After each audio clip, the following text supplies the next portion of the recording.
I'll give you 3 chances tonight, she offered to the shy CEO. If you touch me with confidence, I'll marry you tonight. Hi, my very beautiful and loyal family. Welcome back to Mr. Peter Stories. Before we begin, let's say a beautiful short prayer together. Dear Lord, I thank you for this amazing family of mine. Bless each heart listening right now. Bring peace to their minds, healing to their bodies, and joy to their souls. Let love, hope, and grace fill their lives every single day. Amen. And my beautiful family, if you like my work, then like it from your heart. I will never force you, because forcing means I'm insulting my own work, doubting the abilities God gave me. And I don't do that. I believe in what I bring to you, with love, with fire, with truth. Are you present, my family? Let's hold hands in spirit. Take a deep breath. Now let's start the story. Chapter 1. Destined Collision.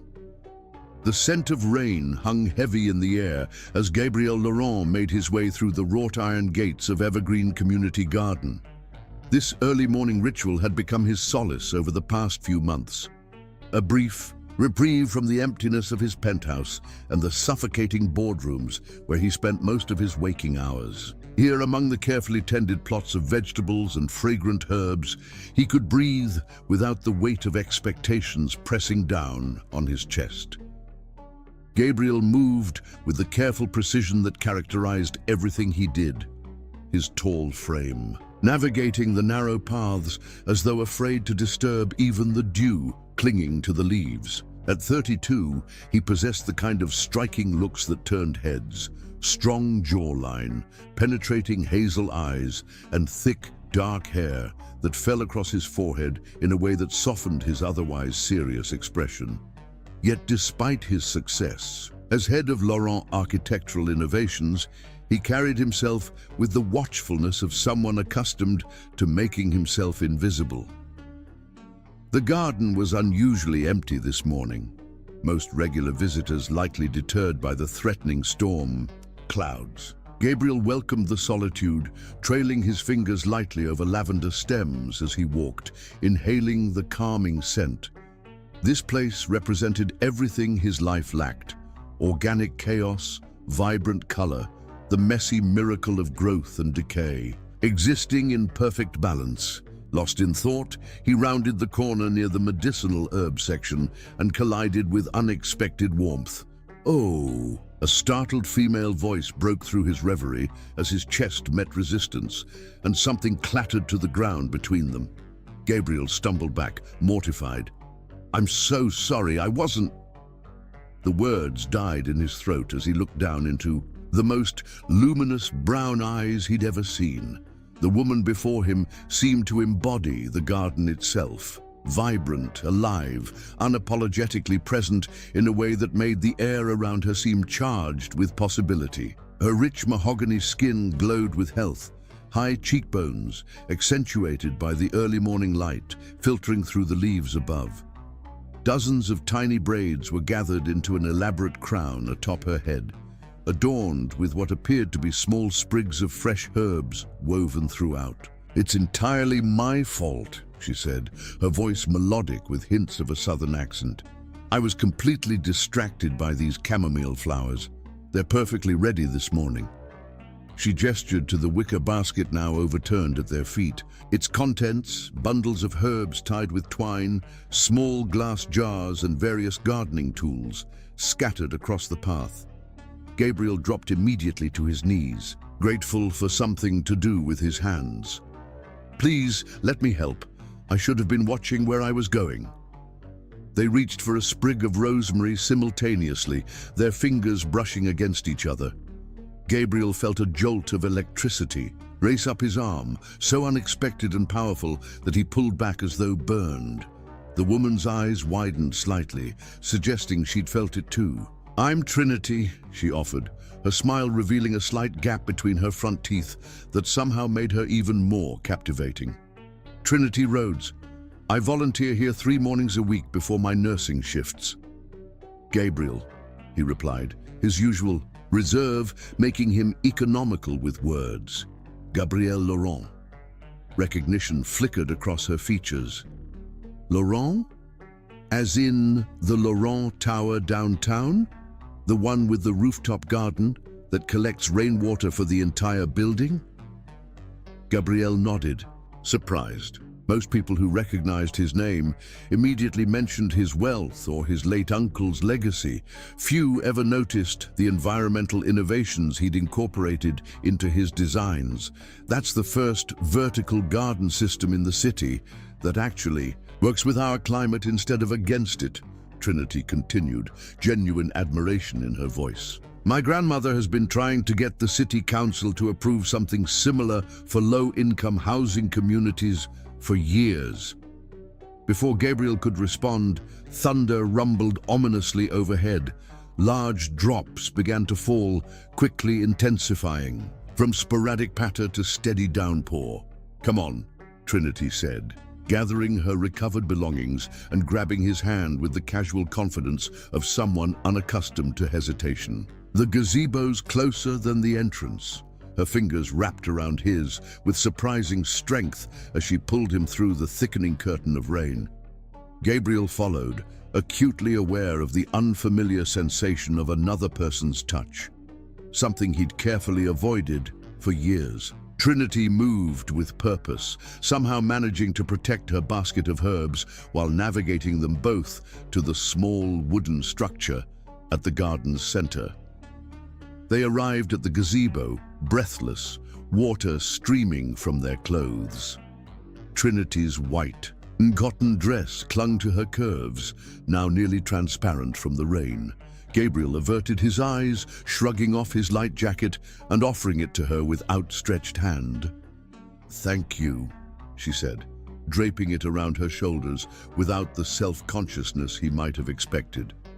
Grandmother always says I need to check the weather report instead of just feeling the air, but I swear this storm wasn't supposed to arrive until afternoon. The gazebo offered shelter, but little escape from the humidity that now hung thick between them. Gabriel ran a hand through his wet hair, hyper-aware of their sudden isolation and proximity. Rain created a translucent wall around them, transforming the small wooden structure into an island separate from the world. "You mentioned your grandmother," Gabriel said, desperate to break the charged silence. "She works with city planning." Trinity's face softened at the mention of her grandmother. "Josephine Rhodes. She's been fighting for green spaces in underserved neighborhoods for decades. The city council treats her like a nuisance, but half the community gardens in this district exist because she refused to give up." She began methodically sorting through her basket, checking that none of her glass jars had broken in the fall. "She raised me after we lost my parents, taught me everything. I know about healing plants. I'm sorry about your parents," Gabriel said softly, the familiar weight of loss resonating in his chest. Trinity looked up, something in his tone making her truly study him for the first time. "It was a house fire when I was 12. I still dream about it sometimes. The heat, the noise, neighbors holding me back when I tried to run inside." She spoke matter-of-factly, the way people do about grief they've carried so long it's become part of their anatomy. "What about you? There's something in your eyes that recognizes this kind of pain." The directness of her observation startled him. Most people in Gabriel's world maintained careful distance from uncomfortable truths, dancing around emotions with practiced social choreography. Trinity's question cut through pretense like a blade.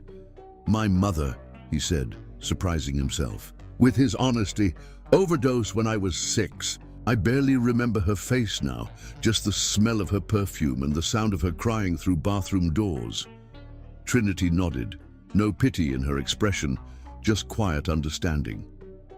"And your father?" "Never met him. He was gone before I was born." Gabriel leaned against one of the gazebo's wooden pillars, lightning briefly illuminating the garden around them. "I grew up in foster care until my uncle found me when I was 18. He died 2 years later and left me everything." "So you became rich but stayed just as alone," Trinity observed, her insight unsettling in its accuracy. Rain drummed against the gazebo roof, creating a private symphony around them. Gabriel watched as Trinity carefully arranged her harvested herbs on the small bench, her movements graceful and intentional. She separated chamomile blossoms from stems with practiced efficiency, the scent of crushed herbs mingling with petrichor from the storm. "These are for my grandmother," she explained, noticing his interest. "Chamomile for her arthritis, lavender to help her sleep, rosemary to strengthen her memory. Modern medicine keeps her alive, but these keep her spirit strong." "You believe in that? Plant medicine?" Gabriel asked, not skeptically, but with genuine curiosity. Trinity smiled. "I believe in both worlds. I'm 3 months away from finishing my nursing degree, but I've been apprenticing with traditional healers since I was 13. The body responds to chemicals, whether they come from a pharmaceutical lab or a garden bed." She held a sprig of lavender to her nose, inhaling deeply before offering it to him. "The difference is in knowing which remedy feeds the soul while healing the body." Gabriel accepted the lavender, fingers carefully avoiding contact with hers this time. He breathed in the calming scent, surprised at how it immediately loosened something tight in his chest. "My grandmother says plants remember the touch of those who tend them," Trinity continued, her voice taking on a storytelling quality that suggested repeated tellings. "She claims you can taste the difference in herbs harvested by loving hands versus those picked without intention."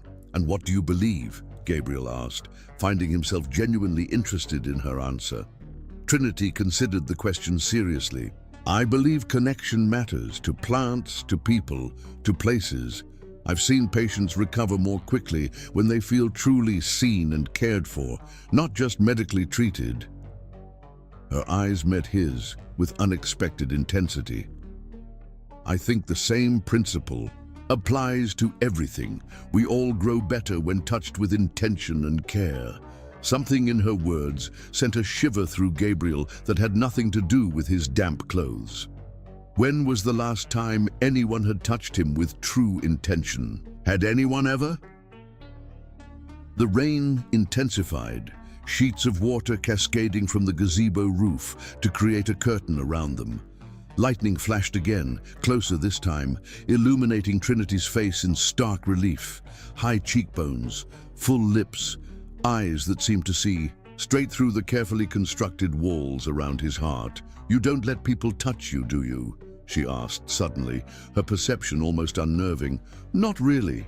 Not in ways that matter." Gabriel stiffened, instinctively retreating into the cool, professional demeanor that had served him well in boardrooms and social functions. "I don't see how that's relevant to—" "It's relevant to everything," Trinity interrupted gently. "Humans need touch, like plants need sunlight. Without it, we might survive, but we can't truly thrive." Before Gabriel could formulate a response, Trinity moved toward him with the deliberate grace of someone approaching a wild animal. She stopped just before him, close enough that he could smell the herbal essence clinging to her skin beneath the fresh scent of rain. "I have a proposal," she said, her voice dropping to a near whisper that somehow carried clearly above the storm. "Something completely unexpected and probably inadvisable." Gabriel found himself holding his breath, unable to step back despite every instinct telling him to maintain distance. "What kind of proposal?" Lightning flashed again, followed immediately by a crack of thunder that seemed to shake the very foundation of the gazebo. In that electrically charged moment, Trinity's eyes held his with an intensity that rooted him to the spot. "I'll give you 3 chances tonight," she offered, her words sending a current through his body more powerful than the storm surrounding them. "If you touch me with confidence, I'll marry you tonight." The audacity of her statement hung between them, outrageous and thrilling. Gabriel searched her face for signs of mockery or manipulation, but found only sincere challenge tinged with something that looked surprisingly like hope. "You don't even know me," he managed finally, his voice rougher than intended. Trinity's smile deepened, revealing again that enchanting gap between her front teeth. I know enough. I know how you look at growing things, with reverence and longing. I know you built an entire skyscraper that nurtures plants because you understand their value better than most. I know loss has shaped you, but not destroyed your capacity for beauty. She tilted her head slightly. And I know what it feels like when someone has been starving for real connection so long they've forgotten how to reach for it. Gabriel swallowed, hard, her words landing with uncomfortable precision. And what makes you think I'd want marriage, to you or anyone? Perhaps you don't, Trinity acknowledged with a slight shrug that somehow lacked any dismissiveness. But I saw how you touched that rosemary, like it was something precious and alive. Someone capable of that gentleness deserves the chance to direct it toward another person. Her eyes held his steadily. Everyone deserves to be touched with intention and care, Gabrielle Laurent. Even you. The sound of his full name on her lips felt strangely intimate, as though she'd discovered a secret part of him simply by speaking it aloud. The rain began to ease around them, the worst of the storm passing even as something new and turbulent gathered force within Gabriel's chest. 3 chances, he repeated, testing the concept as much as the words. Trinity nodded solemnly. 3 opportunities to touch me with absolute certainty. No hesitation, no fear, no holding back. If you can connect with that kind of confidence, even once I'll know. Know what? Gabriel asked, drawn into her challenge despite himself, that you're capable of overcoming whatever keeps you isolated in that beautiful tower of yours. She gathered her basket and herbs, sensing the imminent end of their rain-enforced seclusion. That you might be worth loving.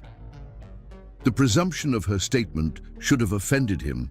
Instead, Gabriel found himself captivated by her audacity, by the implication that he might fail such a seemingly simple test. His entire life had been built on control and careful distance. The idea that someone could see through that facade to the uncertainty beneath was both terrifying and strangely exhilarating. The rain had subsided to a gentle patter, sunlight, already breaking through clouds to create jeweled droplets on surrounding foliage. Trinity stepped toward the gazebo steps, pausing to look back at Gabriel over her shoulder. I'm here every Monday, Wednesday, and Friday morning, she said, her tone conversational, as though they'd been discussing nothing more significant than the weather. If you're interested in accepting my challenge. She descended the steps and moved into the glistening garden, her white dress still clinging to curves that Gabriel now found impossible to ignore. His jacket remained draped around her shoulders, the dark fabric stark against the white cotton, a visible reminder of their encounter. Gabriel watched her disappear among the verdant paths, his mind racing to process what had just occurred. In the span of a storm, this woman had somehow seen through defenses constructed over decades, identifying with unsettling accuracy the emptiness at his core that no amount of wealth or achievement had managed to fill. 3 chances to touch with. Confidence. The challenge echoed in his mind, fascinating and frightening in equal measure. Gabriel remained in the gazebo long after Trinity had gone, contemplating how a random collision in a garden might have just altered the trajectory of his carefully controlled life. As he finally stepped back into the rain-washed garden, Gabriel realized Trinity had left something beside him on the bench, a perfect sprig of rosemary, the herb of remembrance and fidelity wrapped in a small piece of paper. Unfolding it, he found a phone number and 5 words that made his heart race. First chance awaits your courage. Chapter 2. Whispers of Desire. For 3 days, Gabriel convinced himself to ignore Trinity's challenge. Such impulsiveness had no place in his carefully ordered world. Yet her sprig of rosemary remained on his bedroom nightstand, its fragrance filling his dreams with visions of luminous brown eyes and that captivating gap-toothed smile.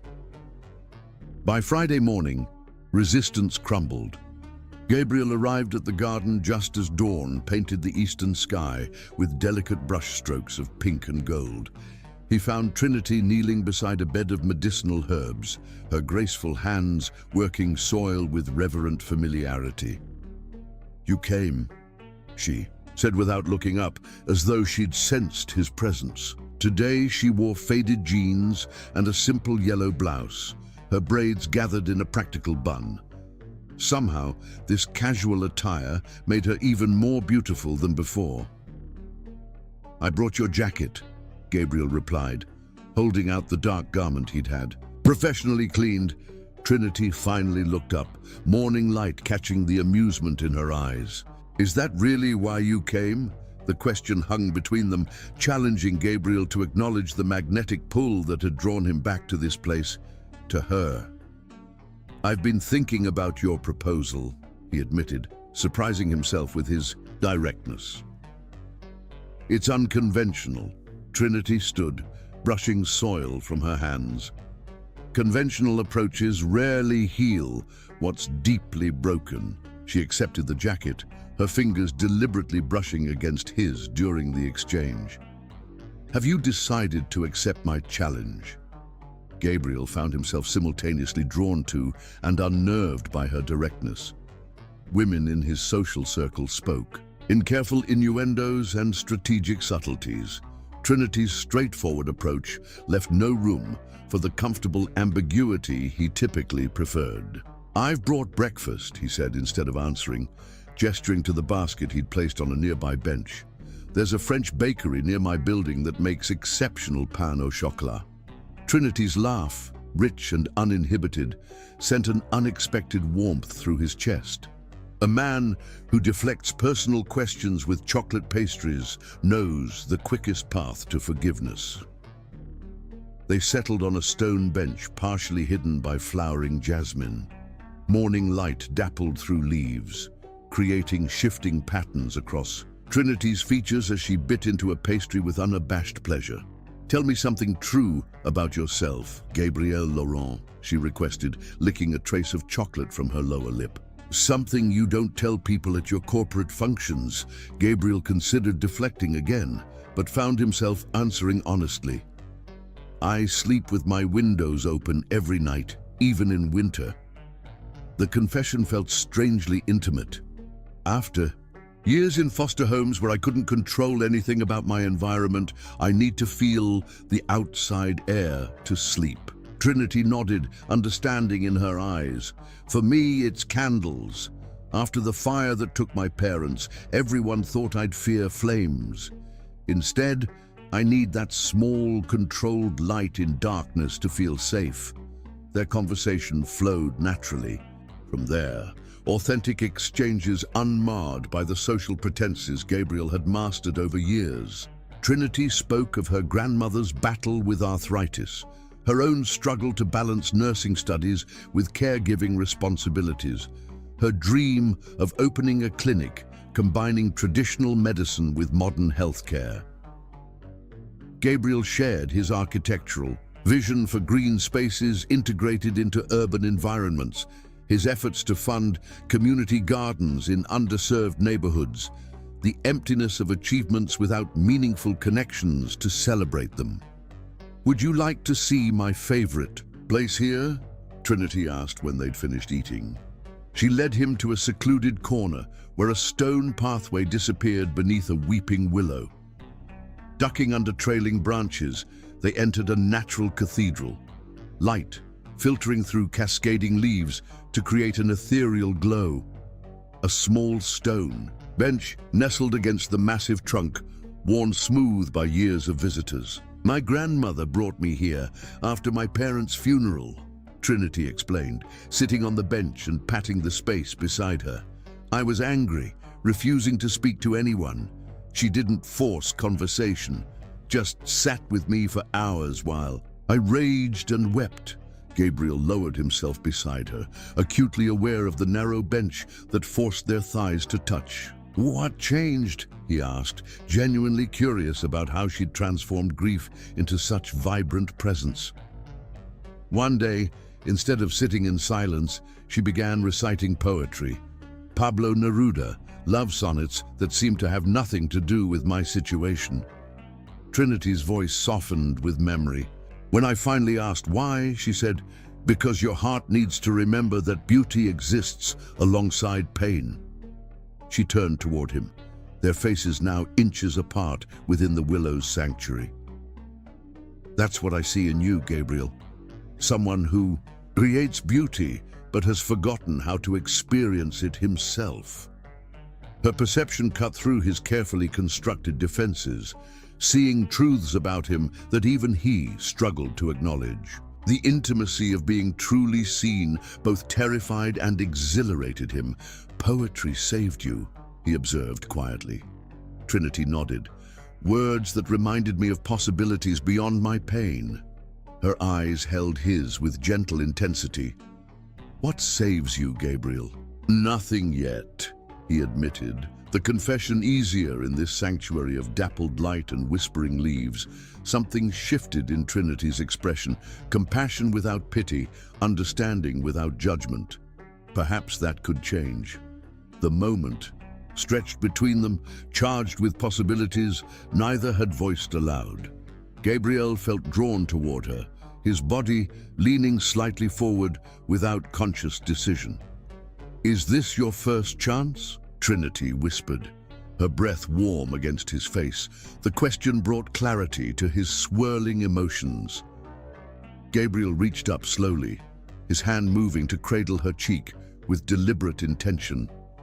His fingers trembled slightly against her warm skin, the contact both electric and terrifying. Trinity's eyes closed briefly at his touch, her expression one of gentle assessment rather than disappointment. When she looked at him again, her smile held both warmth and challenge. "A beautiful beginning," she murmured, "but not quite confidence." Gabriel withdrew his hand, strangely relieved rather than discouraged. "What happens now?" Trinity stood, brushing invisible wrinkles from her jeans. "Now I invite you to dinner at my grandmother's house tomorrow night. She's been curious about the man whose jacket I borrowed during Tuesday's storm." The invitation startled him. "You told your grandmother about me?" Trinity's laugh echoed within their willow sanctuary. "Gabriel, that woman knew something significant had happened before I even mentioned your name. She says rosemary doesn't give itself to just anyone." As they emerged from beneath the willow's protective canopy, Gabriel felt somehow changed, as though their conversation had altered something fundamental within him. The garden seemed more vivid, colors intensified, scents more potent. Trinity wrote her address on a slip of paper torn from her notebook. 7 o'clock. Bring wine if you'd like, but grandmother prefers company to gifts. Their fingers touched during the exchange, sending another current of awareness through Gabriel's body. This time he didn't pull away. "Until tomorrow," he said, folding the paper carefully into his pocket. Trinity smiled, the morning sun illuminating flecks of gold in her brown eyes. "Consider this a reprieve, Gabriel Laurent. Your second chance awaits you tomorrow night." As she walked away, Gabriel realized something profound had shifted. For the first time in years, he found himself looking forward to tomorrow with anticipation, rather than carefully managed expectations. The sprig of rosemary in his pocket seemed to warm against his chest, a reminder of possibilities he'd long ago stopped believing existed for someone like him. Chapter 3. Shattered Glass. The modest two-story house with its wraparound porch and weathered blue paint stood in stark contrast to the sleek minimalism of Gabriel's penthouse. Flower boxes overflowed with herbs and blooms, their fragrance perfuming the evening air. Gabriel hesitated at the bottom step, wine bottle in one hand, wildflower bouquet in the other, feeling strangely vulnerable. Before he could knock, the Door swung open to reveal an elderly woman with regal posture and keen eyes that belied her apparent fragility. Though her dark skin was mapped with wrinkles and her hair a crown of silver coils, something in her bearing reminded Gabriel immediately of Trinity. "You must be the architect who designs buildings that breathe," she said, her voice rich with the deeper cadence of Louisiana Bayou country. "I'm Josephine Rhodes. Come in before the mosquitoes do." The home's interior was a revelation. Walls adorned with vibrant paintings, shelves overflowing with books and jars of dried herbs, surfaces covered with photographs spanning generations. Unlike the sterile showcase homes in Gabriel's social circle, every corner here held evidence of lives fully lived. "Grandmother, stop interrogating him at the doorway," Trinity called, emerging from the kitchen in a simple blue dress that accentuated the warm undertones of her skin. She wore her hair loose tonight, natural coils framing her face in a halo of soft texture that made Gabriel's fingers itch to touch them. "I was merely introducing myself to the young man who's had you distracted all week," Josephine replied with a knowing smile. She accepted Gabriel's flowers with appreciation that felt genuine rather than performative. "Wildflowers rather than roses. You've been paying attention to what matters to my granddaughter." Dinner was served on mismatched china in a kitchen filled with mouth-watering aromas. Gabriel, accustomed to formal dining with calculated conversation, found himself enchanted by the Rhodes women's easy banter and direct questions. They spoke of community garden politics, Trinity's nursing studies, and Josephine's ongoing battle with the city council over green space initiatives without the carefully curated pretense he typically navigated. "Trinity tells me you grew up in foster care," Josephine remarked as she served blackberry cobbler for dessert. "Yet you've created buildings that nurture rather than simply house. That speaks to remarkable resilience." Gabriel set down his fork, surprised by how easily she addressed what most people carefully avoided mentioning. "I wanted to create spaces I wish I'd had access to as a child," he admitted. "Places that feel protective rather than simply functional." Josephine nodded as though he'd confirmed something she already knew. Those who've experienced true emptiness often become the most thoughtful architects of fullness. After dinner, Trinity suggested showing Gabriel the backyard garden while Josephine rested. The night air had cooled, fireflies punctuating the darkness with ephemeral light as they stepped onto the stone path winding through carefully tended beds. "Your grandmother is remarkable," Gabriel observed, following Trinity past fragrant rosemary bushes and towering sunflowers. "She's the strongest person I know," Trinity agreed, her voice soft with affection. "After the fire, she worked 3 jobs to keep us afloat while still making time to read me poetry every night." She paused beside a small fountain whose gentle burbling created peaceful background music. "I had nightmares for years, couldn't sleep without seeing flames. She would sit beside my bed until dawn if necessary, telling stories about plants that heal and stars that guide." The vulnerability in her voice stirred something protective in Gabriel. Without thinking, he reached for her hand, entwining his fingers with hers. "You were lucky to have her." Trinity squeezed his hand gently. "We make our own luck sometimes. Grandmother says tragedy either hardens your heart or breaks it open to greater compassion. The choice is always ours." They reached a small gazebo draped with climbing jasmine, its wooden bench offering perfect views of both garden and night sky. As they sat, Gabriel maintained his hold on Trinity's hand, surprised by how natural the connection felt. "What about you?" Trinity asked, turning toward him. "Who helped you survive after losing your mother?" Gabriel studied their joined hands, considering deflection but finding himself unable to maintain his usual guardedness in Trinity's presence. "Books, mostly. I disappeared into stories where children had adventures and happy endings seemed possible." He paused, uncomfortable with such personal disclosure yet unable to stop. And music.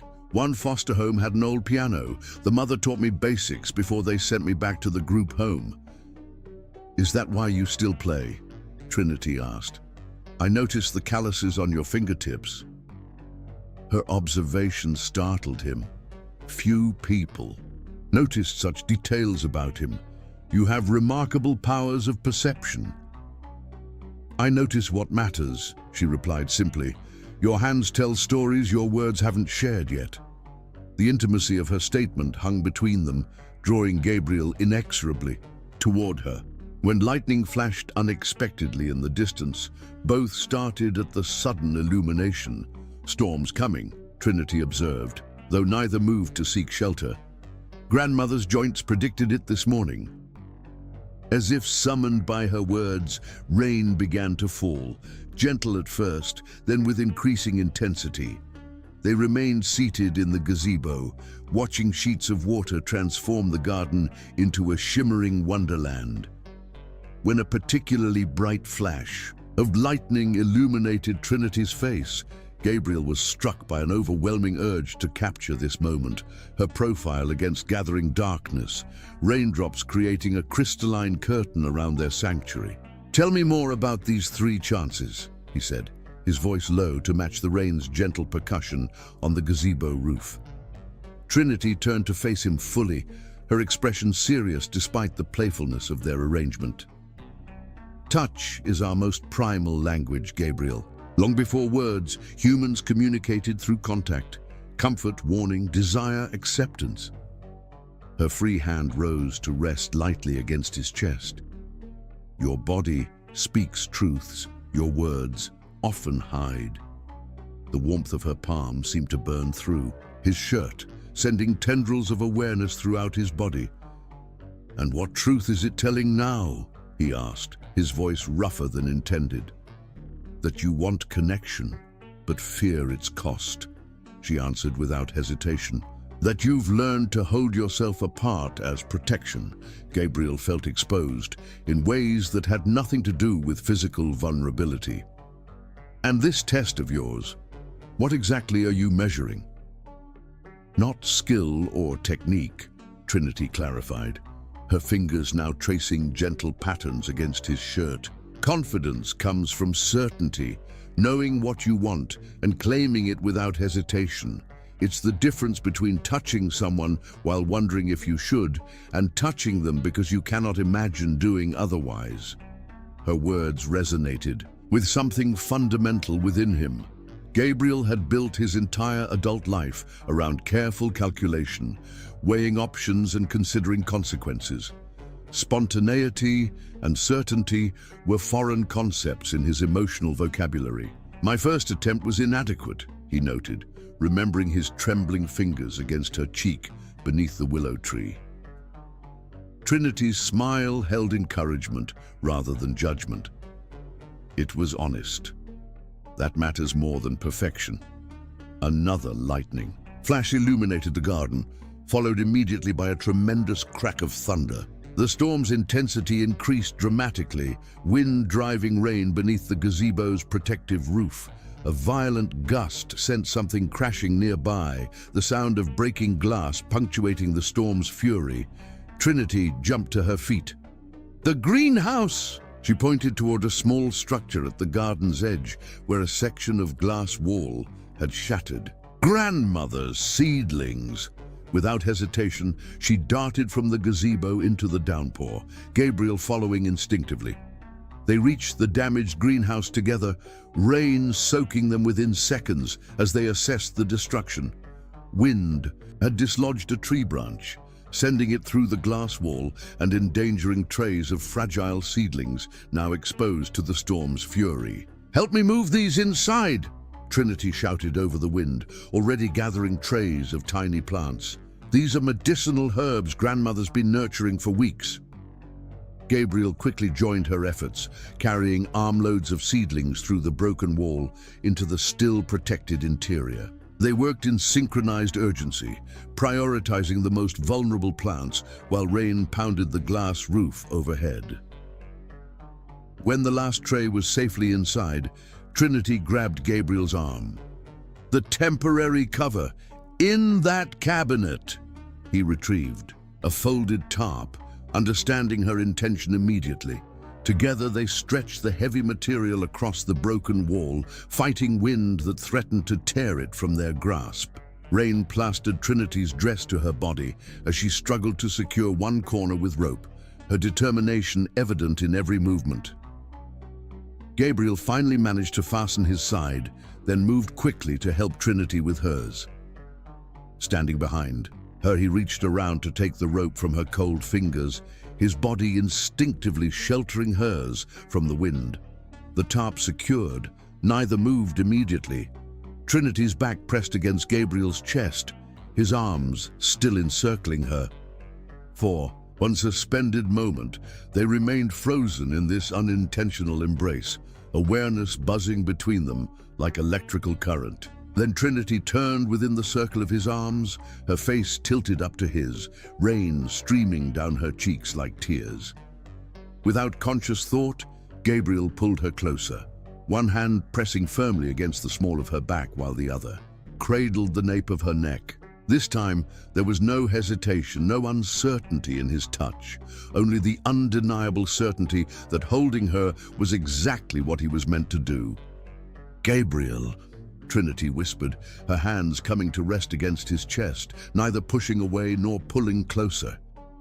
He became acutely aware of her body against his, the curves his fingers now memorized, the warmth that defied the storm's chill, the heart beating in counterpoint to his own. This wasn't his second chance, he realized with sudden clarity.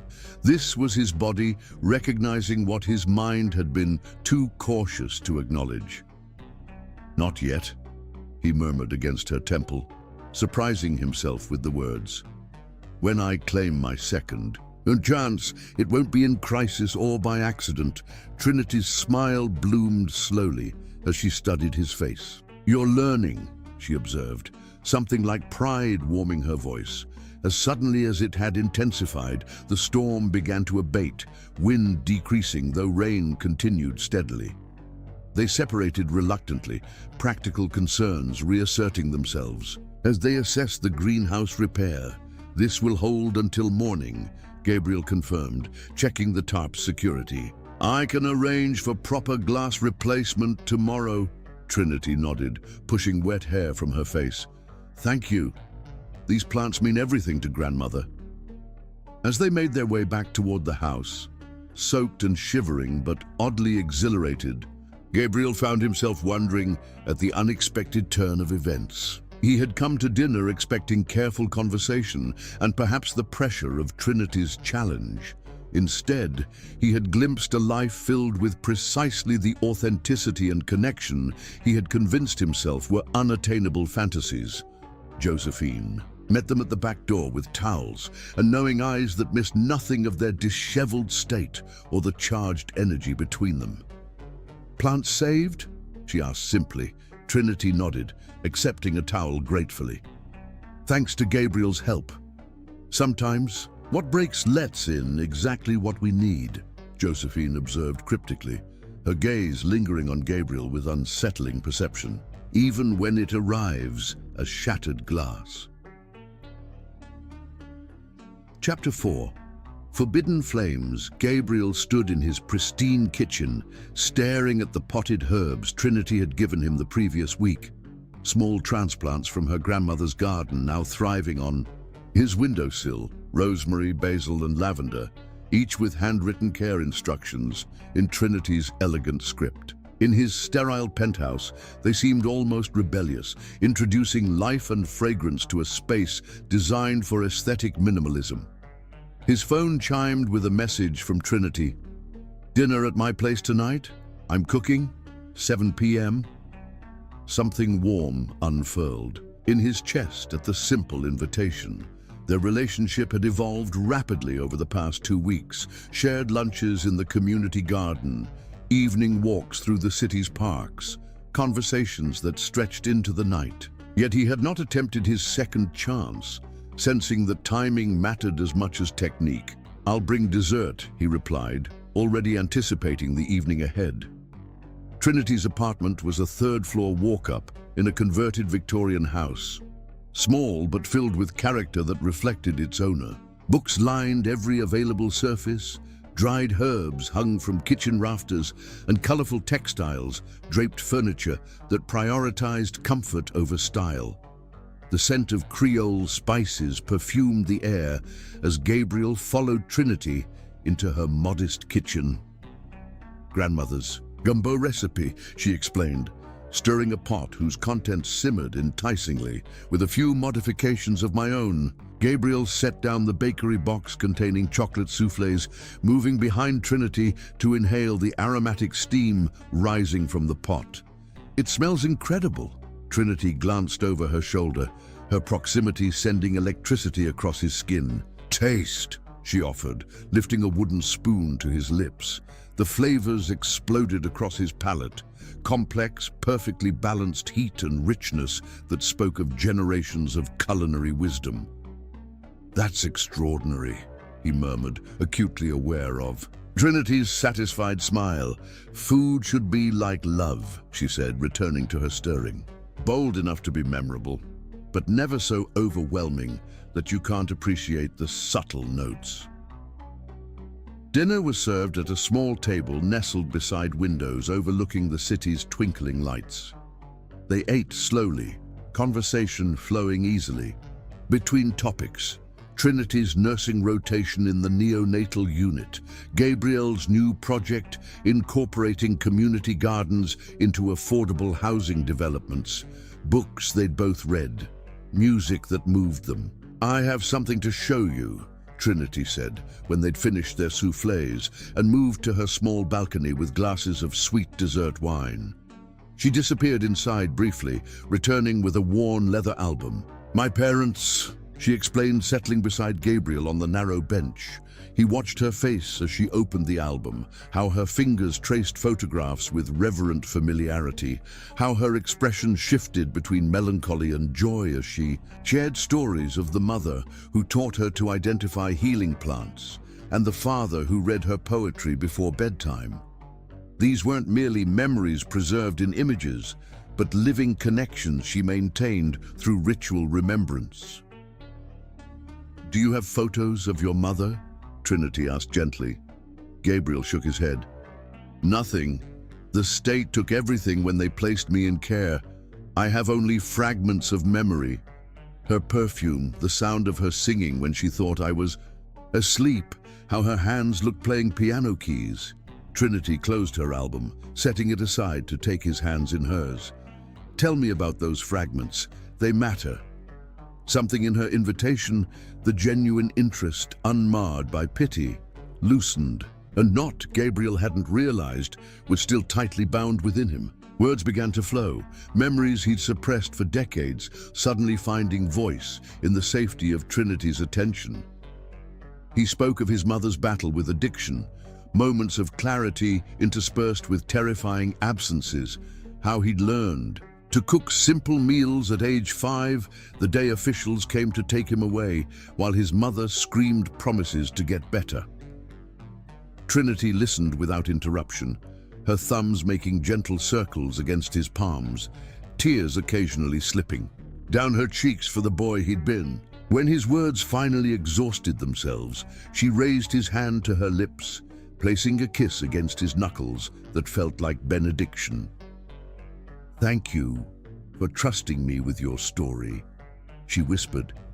The intimacy of the moment, more profound than any physical connection, left Gabriel feeling simultaneously vulnerable and strengthened. In Trinity's eyes, he saw no judgment for his imperfect childhood or the emotional walls he'd built in response, only acceptance and something deeper he wasn't yet ready to name. A sudden breeze cooled the night air, causing Trinity to shiver slightly in her thin dress. Without hesitation, Gabriel slipped off his jacket and draped it around her shoulders, his hands lingering to adjust the collar. The gesture mirrored their first meeting, creating a circular symmetry that felt significant. "Is this your second chance?" Trinity asked, her voice teasing yet serious. Gabriel smiled, his fingers tracing the line where jacket met skin at her collarbone. "Not yet. This is just courtesy. Her laughter warmed the space between them. Such restraint from a man I once thought incapable of spontaneity. "You're teaching me patience," he admitted, watching how moonlight silvered the curves of her face. "Among other things." Trinity's expression grew serious as she studied him. "My brother Marcus is coming to town next week," she said, the apparent non sequitur catching Gabriel off guard. "He wants to meet you." "I'd like that," Gabriel replied automatically, though something in Trinity's tone suggested complication. "Marcus is protective," she explained, her fingers absently tracing patterns on the jacket's sleeve. "After our parents died, he appointed himself my guardian, even though grandmother was raising me. He has strong opinions about the people in my life." Gabriel nodded, understanding the unspoken warning. "Because of my background?" Trinity's soft laugh held no humor. "Actually, the opposite. Marcus believes wealthy people only get involved with those from our neighborhood out of novelty or charity. He's seen too many hearts broken when the novelty wears off." The implication stung more than Gabriel expected. "Is that what you believe?" "If I did, you wouldn't be here," Trinity answered simply, meeting his gaze directly. "But I understand his concerns. We come from different worlds, Gabriel. Pretending otherwise would be naive." The truth of her statement hung between them. The reality of their disparate backgrounds suddenly impossible to ignore.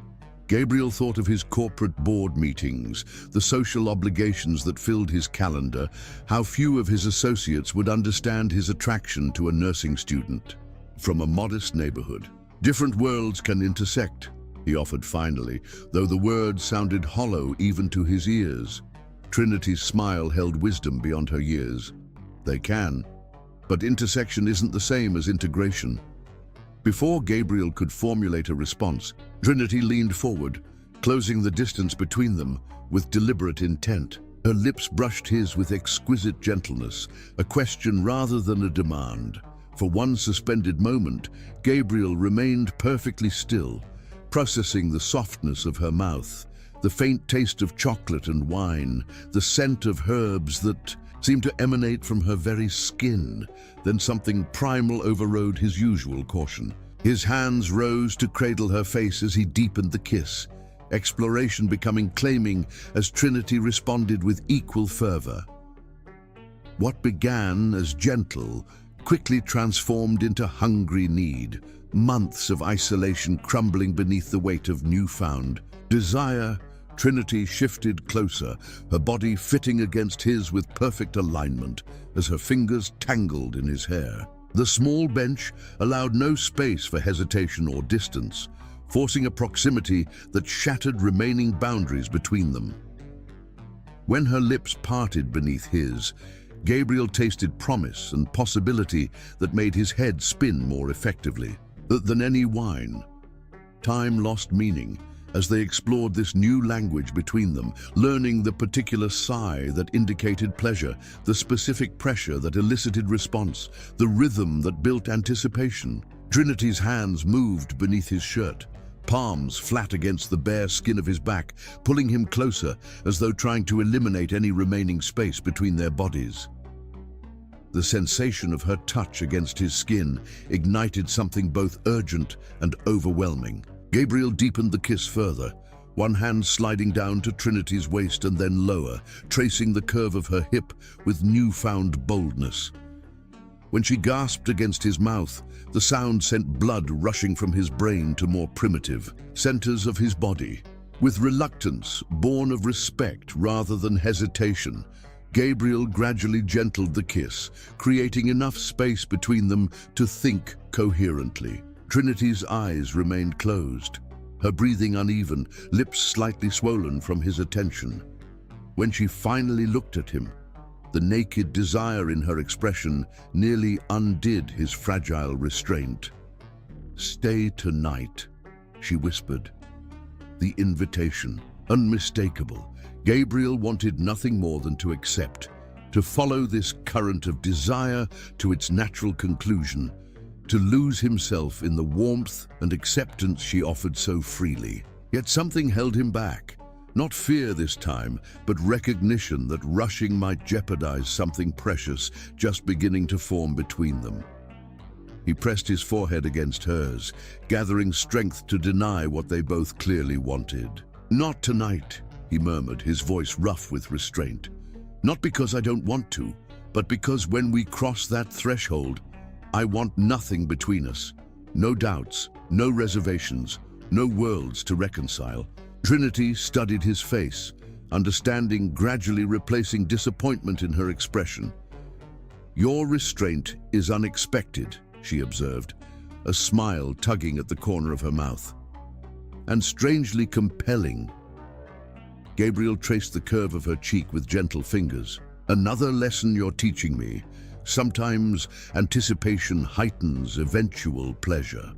Her laugh vibrated between them, intimate and conspiratorial.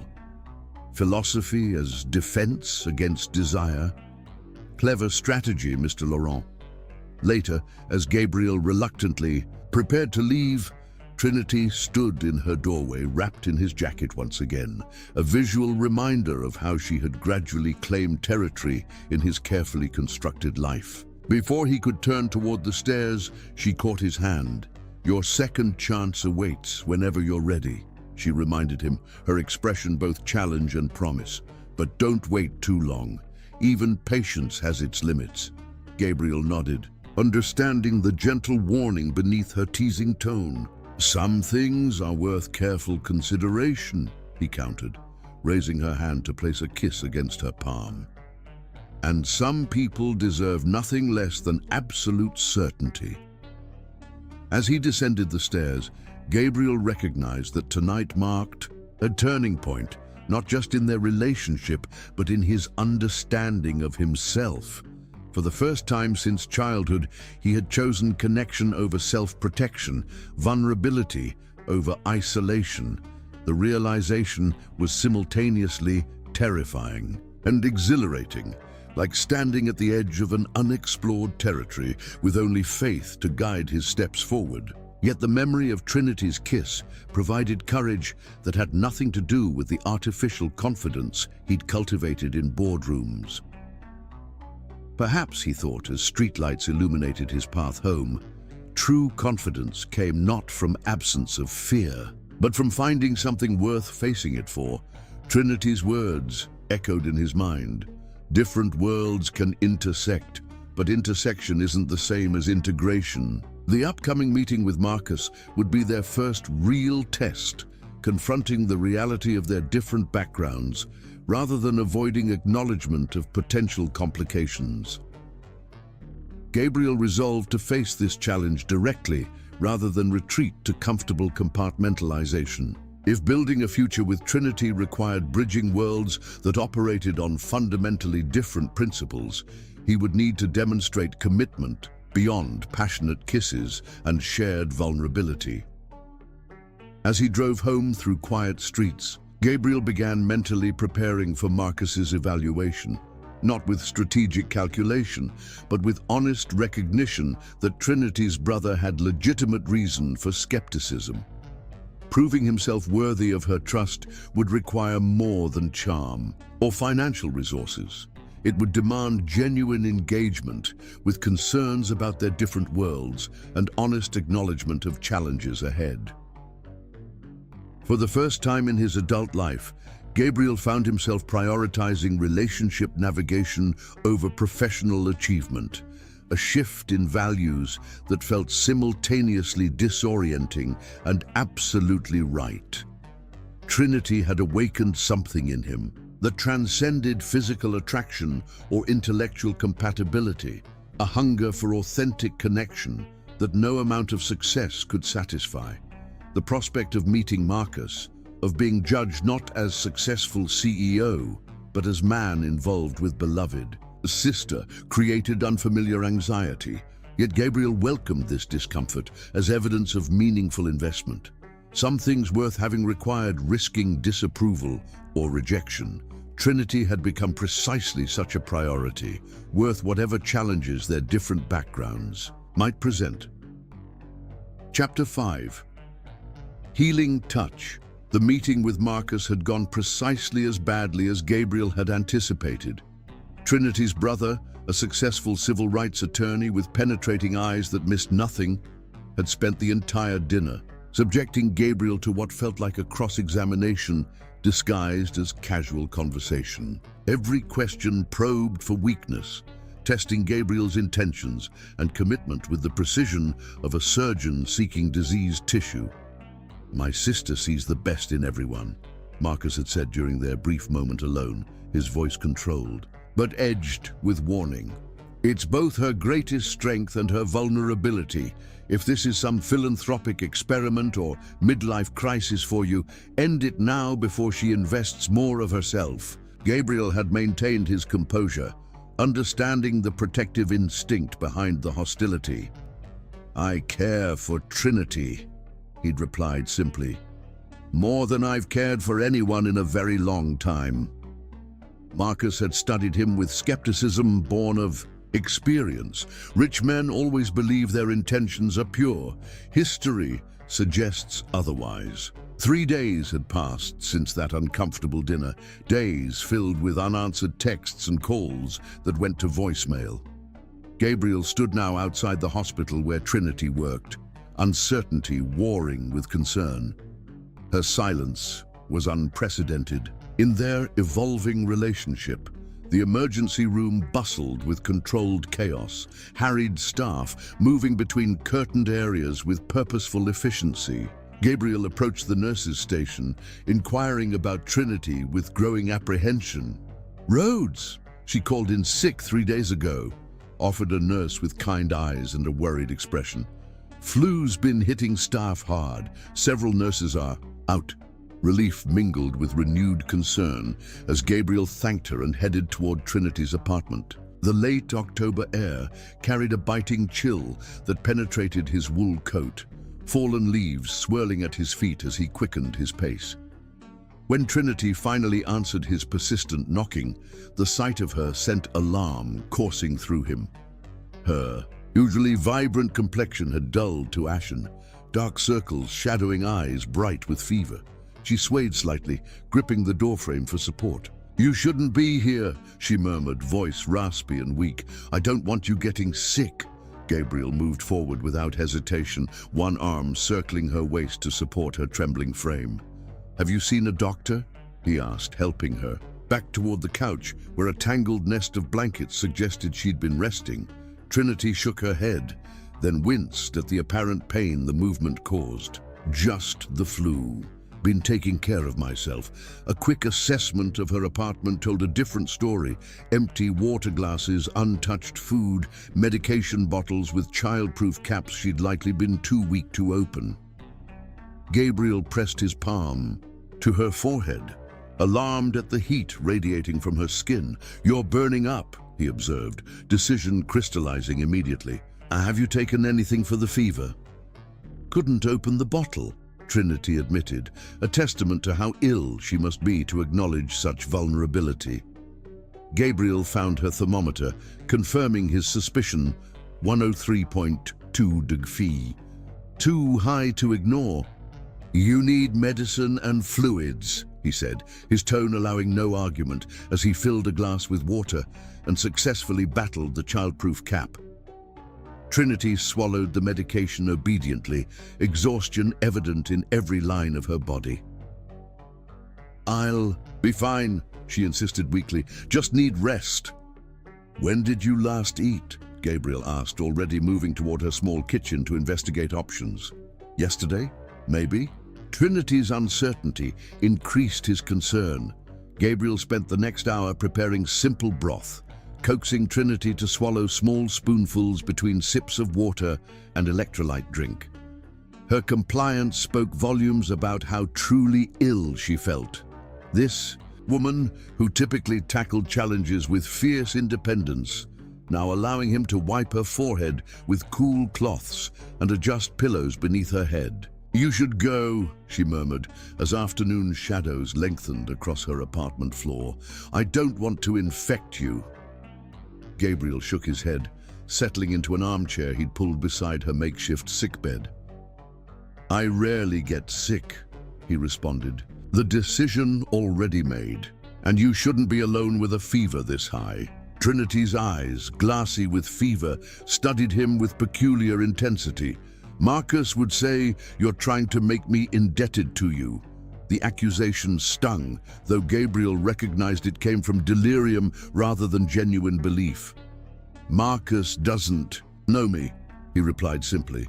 And right now that's irrelevant. Sleep, Trinity. I'll be here when you wake. Whether from exhaustion or acceptance, Trinity stopped arguing, her eyes drifting closed as medication began to ease her symptoms. Gabriel maintained his vigil as evening descended, monitoring her breathing and periodically checking her temperature. When her fever spiked again near midnight, fear propelled him into action. He gathered her into his arms, wrapped in blankets, and carried her to his car. Trinity stirred only briefly, her head lolling against his shoulder with concerning limpness. The emergency room staff responded quickly to her symptoms, a doctor soon confirming pneumonia rather than influenza. She'll need IV antibiotics and close monitoring, he explained to Gabriel. You did the right thing bringing her in. Much longer with that fever, and things could have gotten dangerous. Gabriel remained at Trinity's side throughout the night. As antibiotics dripped steadily into her veins and oxygen supplemented her labored breathing, he watched the monitors with vigilant attention, alert to every change in her vital signs, every subtle shift in her restless sleep. Near dawn, Trinity's fever finally broke, consciousness returning with gradual clarity. She blinked up at Gabriel, with confusion that slowly transformed into understanding. You're still here, she whispered, her voice raspy but stronger. Gabriel leaned forward, relief evident in his expression. Of course I am. Trinity's fingers weakly sought his, her usual strength temporarily diminished but determination intact. Thank you. 2 days later, Trinity was released with prescriptions and strict instructions for recovery. When Gabriel suggested she recuperate at his penthouse, he expected argument, prepared counters to her inevitable protests about independence and imposition. Instead, Trinity surprised him with quiet acceptance. Grandmother's visiting my aunt in Louisiana, she explained. I shouldn't be alone until the antibiotics take full effect. Gabriel's penthouse, with its sweeping city views and minimalist aesthetic, had never felt like a true home until Trinity's presence transformed it. He installed her in his guest room, converting the space with additions that spoke of careful attention, extra pillows for comfortable sitting, books from her apartment, flowers on the nightstand, and herbs from his kitchen windowsill arranged. Where their scent could reach her, days settled into unexpected domesticity as Trinity slowly regained strength. Gabriel worked from home, conducting video conferences from his office while preparing nourishing meals and ensuring medications were taken on schedule. Evenings found them sharing quiet conversations, Trinity's insights penetrating the professional armor Gabriel had maintained for so long. You've never asked about my father, Trinity observed one evening as they sat in comfortable companionship, her frame wrapped in one of Gabriel's sweaters that dwarfed her recovering body. Gabriel glanced up from the architectural journal he'd been reading. You've never mentioned him?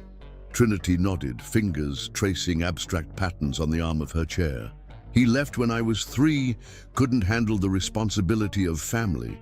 My mother never spoke badly of him, just said some people aren't meant for roots. The quiet revelation answered questions Gabriel hadn't asked but had wondered about. Do you know where he is now? California, last I heard. New family, new life. Trinity's tone held no bitterness, only statement of fact. I used to think it was something about me, that I wasn't enough reason to stay. Took years to understand his leaving, reflected his limitations, not my value. Gabriel absorbed this glimpse into the foundational experiences that had shaped Trinity's remarkable self-possession. Is that why you created your 3 chances test? He asked, intuiting connection. To ensure whoever stays is capable of real commitment. Trinity's smile held appreciation for his perception. Partly. But it's more about recognizing someone who isn't afraid of genuine connection. Her eyes held his steadily. Confident touch suggests confident presence in other aspects of relationship. I wanted to know if you could overcome your instinct to maintain distance. The honesty between them, this exchange of vulnerabilities without strategy or manipulation, felt revolutionary to Gabriel. In his previous relationships, carefully constructed personas had interfaced rather than authentic selves truly connecting. As Trinidad continued recovering, Gabriel found himself sharing progressively deeper truths about foster homes where displays of emotion were punished, boarding schools where he learned to project confidence he didn't feel, relationships terminated when intimacy threatened his carefully constructed independence. "You've built a successful life," Trinity observed one afternoon as she examined photographs of his architectural projects. But success isn't the same as fulfillment. The simple statement illuminated a distinction Gabriel had deliberately avoided acknowledging. "Architecture allows me to create beauty without risking rejection," he admitted. "Buildings don't leave or betray confidence." Trinity set aside the portfolio, moving to sit beside him on the sofa. "People are messier than blueprints," she agreed.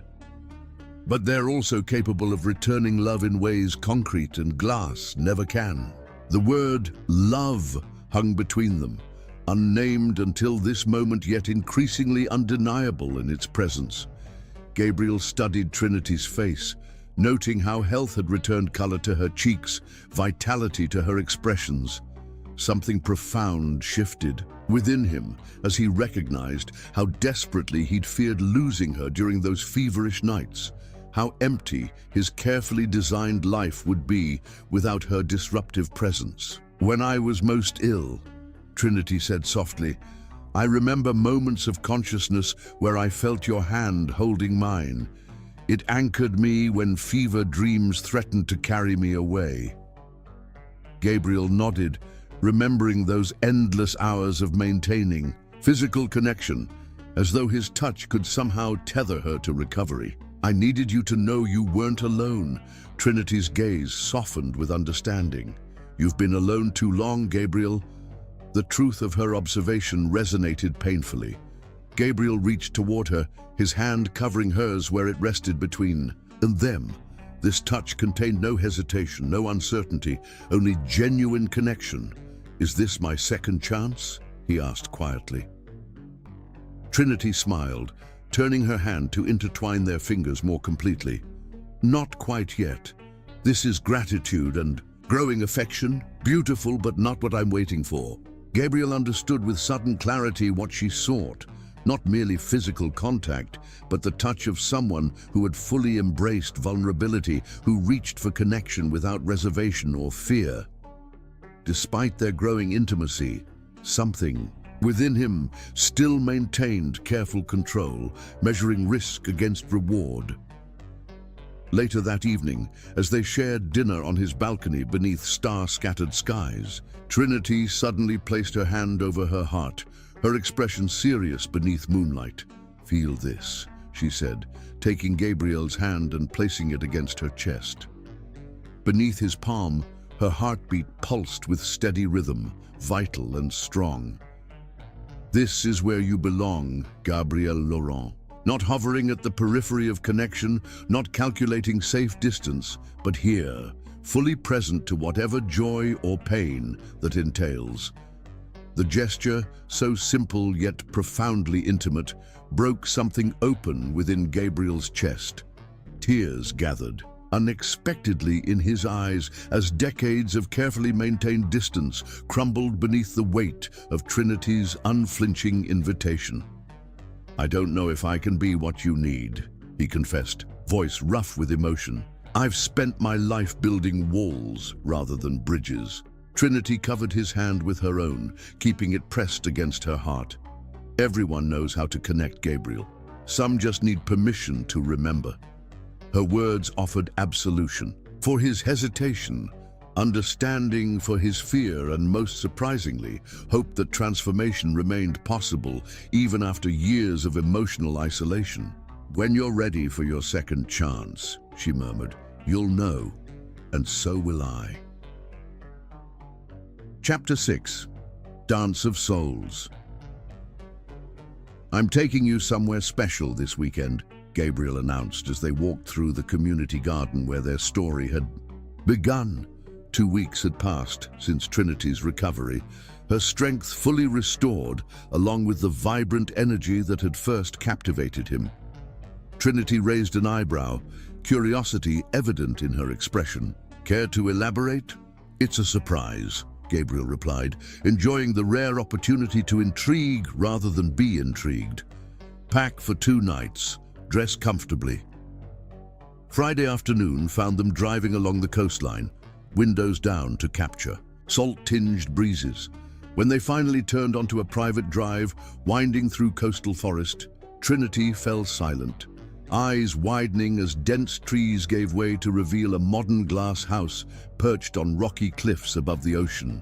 "Gabriel, this is breathtaking," Trinity whispered as he parked beneath a sheltering overhang. "Whose home is this?" "Mine," he answered simply. "I designed it after my uncle died, but I rarely visit. It felt too indulgent for one person." The interior proved as stunning as the exterior. Open spaces designed to frame ocean views, natural materials providing warmth against the cool color palette. Yet despite its architectural perfection, the space carried a subtle emptiness, the absence of personal touches that transform houses into homes.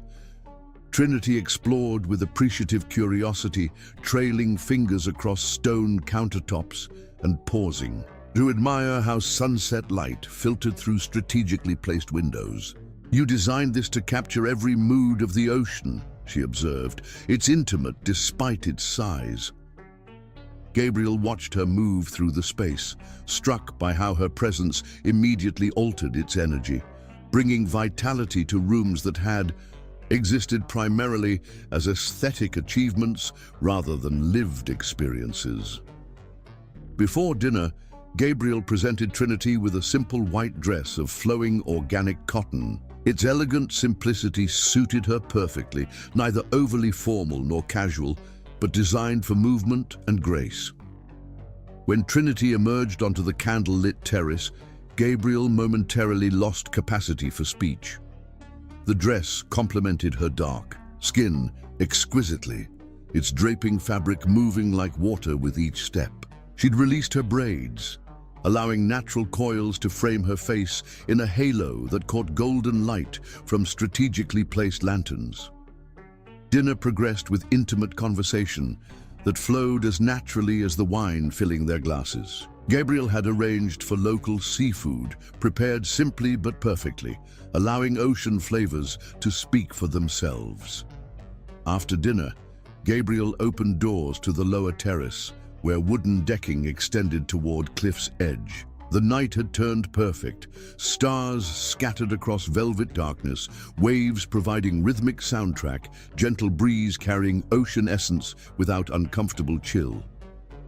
Gabriel approached the small sound system concealed within terrace furnishings, selecting music before turning to Trinity with extended hand. "Dance with me?" Surprise flashed briefly across her features before pleasure replaced it. "I didn't imagine you as a dancer." Their initial movements contained hesitation, the careful negotiation of new physical dialogue. Gabriel maintained traditional form, his posture reflecting years of obligatory dance lessons that emphasized technique rather than connection. Trinity followed his lead momentarily before pulling back slightly. "This isn't dancing," she challenged gently. "This is performing dance steps. There's a difference." She kicked off her sandals, encouraging him to remove his shoes as well. "Feel the wood beneath your feet," she instructed, guiding him away from formal positioning to more natural proximity. "Listen to what's beneath the music." Gabriel attempted to follow her guidance, gradually surrendering practiced movements for authentic response to rhythm. Their bare feet moved across wooden planks warmed by day's sunshine, creating connection to earth despite their elevation above. Crashing waves. "Stop counting beats in your head," Trinity murmured, intuiting his internal process. "Dance isn't mathematics. It's conversation without words." As one song transitioned to another, slower, more sensual in its arrangement, Trinity moved closer, eliminating formal space between them. Her cheek rested against Gabriel's chest, her curves fitting perfectly against his frame as they swayed to saxophone melodies that seemed to voice unspoken desires. "Dancing is surrender," Trinity whispered, her breath warm against his neck. "Allowing another person to guide your movement requires trust. Following your partner's lead demands confidence in your own body." Gabriel's hand spread across the small of her back, feeling heat radiate through thin cotton as their movements synchronized perfectly. This dance contained nothing of performance, only genuine communion between bodies learning each other's rhythms. "My mother taught me to dance," Trinity continued, her voice carrying memories. "She said you can tell everything about potential lovers by how they move together before intimacy. Bodies reveal what words conceal." The implications sent heat coursing through Gabriel's veins. "And what does our dancing reveal?" he asked, voice lower than intended. Trinity pulled back slightly, meeting his gaze with characteristic directness. "That you're learning to trust your instincts rather than your training. That your body knows what your mind still questions." Their movements slowed, the space between them charged with awareness that had nothing to do with music and everything to do with recognition of inevitable trajectory between them. When Gabriel's hand moved from Trinity's waist to cradle her cheek, neither pretended the gesture was part of their dance. "Trinity," he whispered, her name itself becoming question and answer simultaneously. Her response came without words, rising onto tiptoes as her arms circled his neck, bringing their lips together with deliberate intent. Unlike their previous kisses, this carried nothing of restraint or uncertainty. Their mouths met with mutual hunger, acknowledging desire too long contained by caution. Gabriel lifted Trinity easily, her legs wrapping around his waist as he carried her toward the outdoor lounging area without breaking their kiss. Lowering her onto cushioned furnishings, he followed to cover her body with his own, their movement now creating different rhythm altogether. Trinity's hands moved beneath Gabriel's shirt, exploring contours of muscle with appreciative touch that left fire in its wake. His own fingers traced the neckline of her dress, following fabric's edge along collarbone to where it draped across the swell of her breasts. "Is this my second chance?" he murmured against the curve of her neck, where his lips had been creating patterns of their own. Trinity's laugh vibrated against his mouth, sensual rather than amused. "Not yet," she replied, fingers tangling in his hair to guide his mouth back to hers. "This is still dress rehearsal." As midnight approached, cooling air finally penetrated their heated exchange. Gabriel reluctantly pulled away, gazing down at Trinity's flushed features with mixture of desire and tenderness. "We should go inside," he suggested, voice rough with restraint. That night, they slept in the same bed without consummating their desire, bodies entwined in promise rather than fulfillment. Gabriel's arms encircled Trinity protectively, her head tucked beneath his chin as ocean sounds penetrated glass barriers to serenade their shared dreams.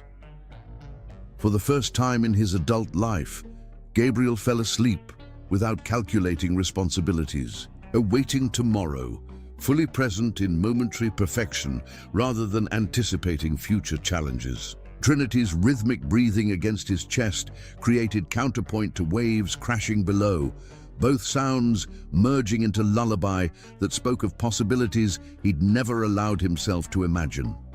Chapter 7. Storm clouds. The weeks following their coastal Weekend transformed Gabriel's carefully structured life into something unrecognizable. Trinity's presence permeated spaces previously defined by aesthetic minimalism. Colorful scarves draped across furniture, herbal bundles hanging in his kitchen, books stacked on previously empty surfaces. On this particular evening, Gabriel navigated Trinity's small kitchen, preparing dinner while she completed a late hospital shift. Tonight's menu, Creole-inspired fish with her favorite spices, represented his increasing confidence in territory previously unexplored. When Trinity arrived, Gabriel turned expectantly, smile fading as he registered her expression, tension evident in tightened jaw and shadowed eyes. "What's wrong?" he asked immediately. "Derek showed up at the hospital today," she replied, dropping her bag with exhaustion evident in slumped shoulders. The name registered vaguely in Gabriel's memory. A former boyfriend Trinity had mentioned, briefly. What did he want? Trinity moved to the window, staring out at gathering dusk. He threatened to contact the midwifery program I've applied to share information that could damage my application. Protective anger flared instantly in Gabriel's chest. What information? 3 years ago, I treated a neighbor's child for fever, using traditional remedies from my grandmother. The child improved, but Derek, who was in medical school, reported me for practicing medicine without a license. Understanding dawned immediately, and that report could prevent your acceptance to the midwifery program. Gabriel processed this information with strategic precision. "We can handle this. I have contacts with the hospital board." "No!" Trinity interrupted sharply. "This isn't a problem you can solve with influence or money. That approach would only validate Derek's claim that I'm using our relationship for advancement." The rejection stung more than Gabriel expected. "I'm only trying to help." "I know," Trinity acknowledged, her expression softening. "But this is my challenge to overcome. Marcus warned me about this, about how your world solves problems with resources and connections, while people from my background develop different coping mechanisms." The mention of her brother created additional tension. Marcus had made his skepticism about their relationship abundantly clear during their meeting 2 weeks earlier, warning both Trinity and Gabriel that their different worlds would eventually create irreconcilable conflicts. Before either could navigate this unexpected discord, Gabriel's phone rang with his assistant's emergency tone. After listening briefly, he explained, "My father has apparently appeared at the office, demanding to see me." Trinity's eyes widened with surprise. "Your father? You said you never knew him." "I didn't," Gabriel confirmed, already gathering his jacket, "which makes his sudden appearance concerning." Trinity immediately set aside their previous tension. "Do you want me to come with you?" Gabriel shook his head. "This is something I need to handle alone, following your philosophy about personal challenges."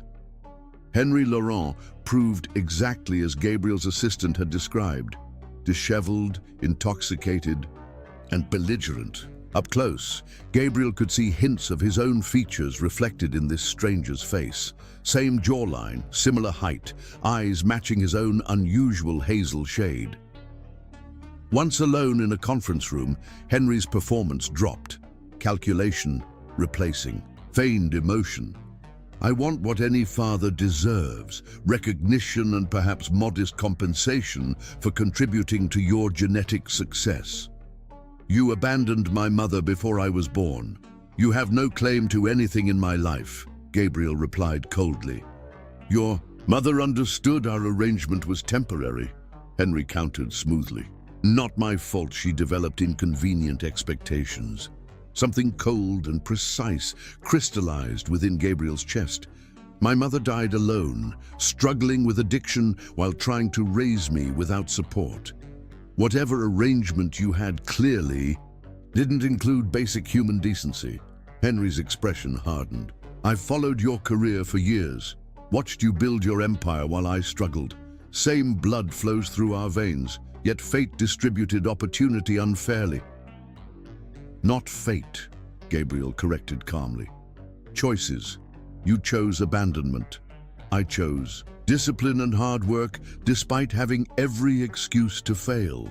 The conversation deteriorated from there, Henry alternating between thinly veiled threats and attempts at emotional manipulation. Gabriel maintained composed detachment, finally arranging for security to escort his father from the building. Watching the elevator doors close on the stranger who shared his DNA, Gabriel experienced unexpected emotional turbulence. His father's appearance represented more than unwelcome intrusion. It triggered fundamental questions about inheritance beyond genetics. Was his own carefully constructed independence truly choice or biological predisposition? Trinity opened her door before he could knock, concern evident in her expression. What happened? As they settled on her small sofa, Gabriel described the encounter in careful detail, surprising himself with emotional honesty typically kept tightly controlled. He wanted money? She asked when Gabriel finished, disbelief coloring her tone. He wanted transaction, Gabriel clarified. Connection without commitment, benefit without responsibility, precisely the pattern Marcus accused me of perpetuating. With you, Trinity's expression registered surprise at this connection. That's not fair. You've shown consistent commitment despite our different backgrounds. Have I? Gabriel questioned, newfound vulnerability allowing deeper honesty. Or have I created controlled environment for connection that minimizes risk? Precisely my father's approach to relationships? Trinity shifted closer, her hand rising, to cradle Gabriel's face. You are nothing like the man you described. Your father abandoned responsibility. You've built your life around fulfilling it. He seeks transaction. You've demonstrated genuine care despite your discomfort with vulnerability. Their conversation continued late into night. Honest exchange about childhood wounds creating bridge. Across earlier tension, Trinity revealed more about her father's repeated promises and eventual permanent departure when she was 12, pattern that had shaped both her and Marcus's approach to relationships. Marcus protects through skepticism, she explained. I protect through independence.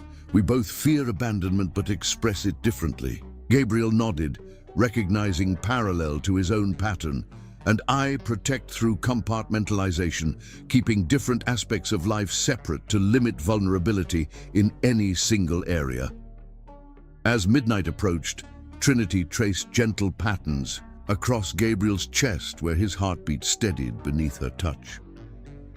I'm sorry about earlier, she offered softly. Your instinct to protect me is beautiful, even when it conflicts with my need for independence. Gabriel caught her hand, pressing it more firmly against his heart. And I'm sorry for attempting to solve your problem rather than simply supporting your approach. Old habits resurface under stress.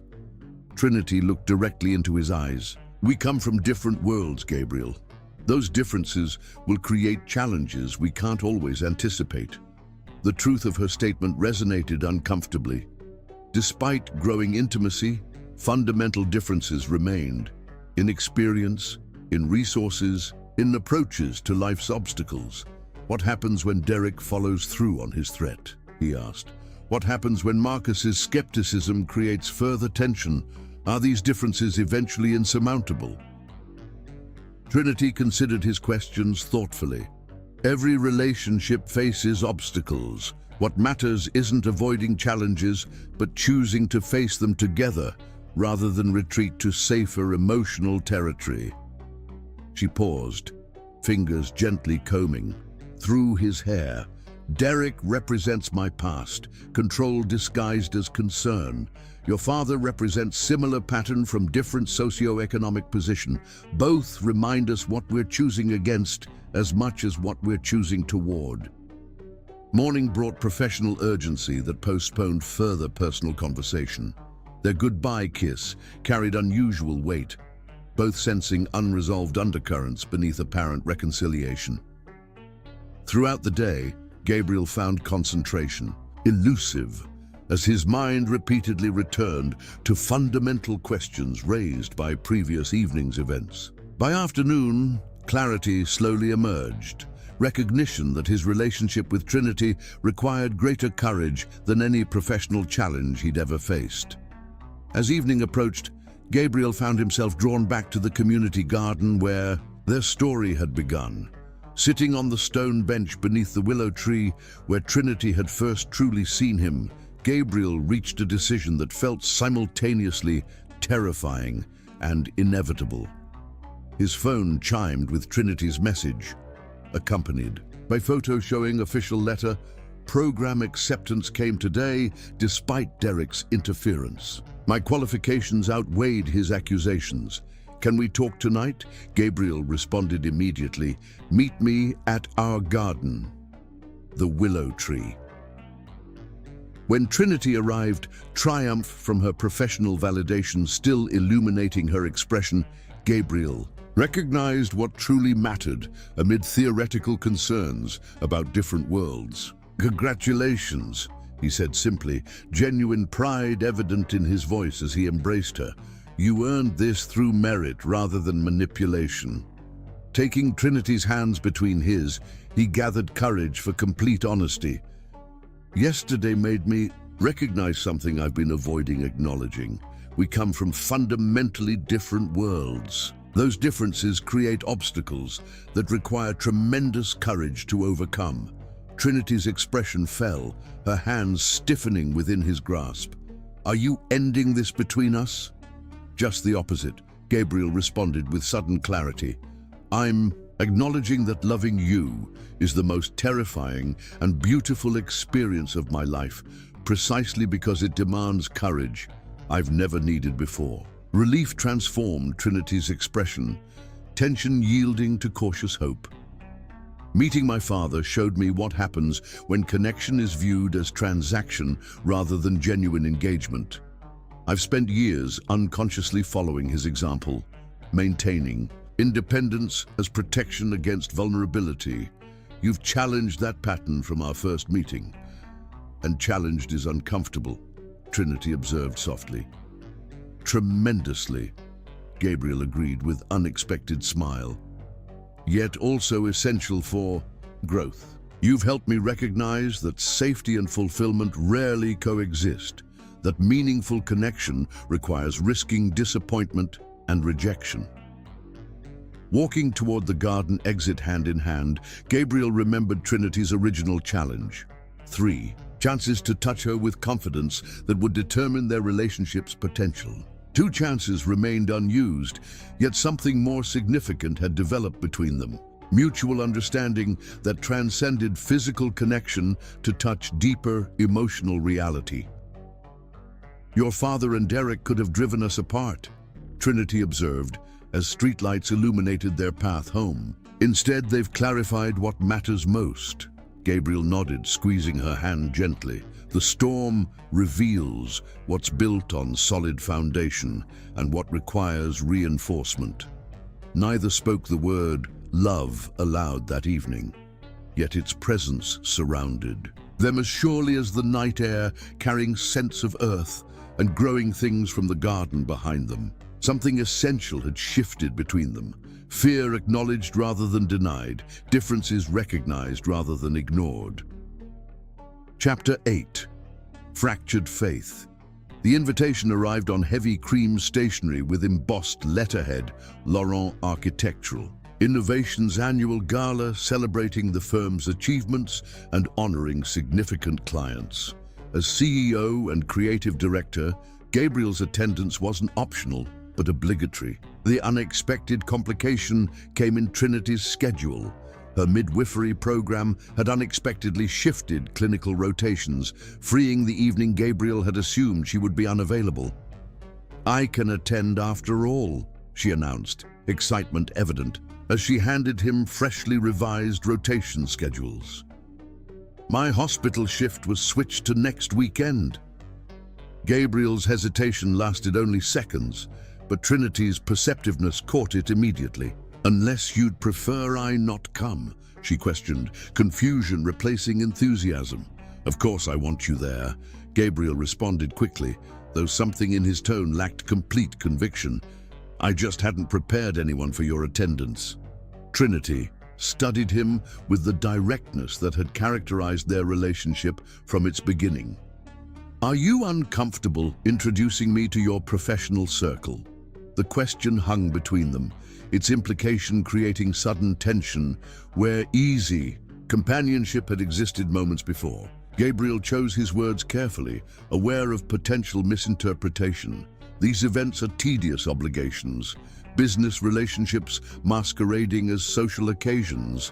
I wouldn't subject someone I care about to such artifice unnecessarily. Trinity's expression remained skeptical. "That explanation sounds suspiciously diplomatic, Gabriel. Are you embarrassed by my background compared to your colleagues' partners?" "Absolutely not," Gabriel responded immediately, genuine shock at her suggestion evident in his tone. "Your intelligence and accomplishments would impress anyone worth impressing." "Then what?" Trinity pressed, unwilling to accept evasion she would have overlooked earlier in their relationship. Gabriel sighed, recognizing her determination to understand his hesitation. "My professional world operates on carefully maintained perceptions. Personal relationships become gossip fodder and potential leverage in business negotiations. I've always kept my private life completely separate from corporate obligations." Trinity absorbed this explanation, her expression gradually softening. "I understand maintaining boundaries between personal and professional spheres, but there's difference between privacy and compartmentalization." The distinction resonated uncomfortably. Gabriel recognized truth in her observation. His hesitation reflected not merely professional boundaries, but deeper pattern of keeping life's various aspects carefully separated. Trinity represented integration rather than division, authentic presence that didn't shift between contexts. "You're right," he acknowledged finally. "I'd be honored to have you attend. We'll need to find appropriate formal wear on short notice." Trinity's smile returned, though slightly reserved compared to her initial enthusiasm. "Fortunately, I happen to know an excellent seamstress. Grandmother's neighbor, Mrs. Chen, can alter one of my mother's dresses perfectly in time." The matter appeared. Settled yet subtle undercurrent remained as they continued their evening. Trinity's momentary doubt regarding her place in Gabriel's life had introduced question neither could completely dismiss, despite surface reconciliation.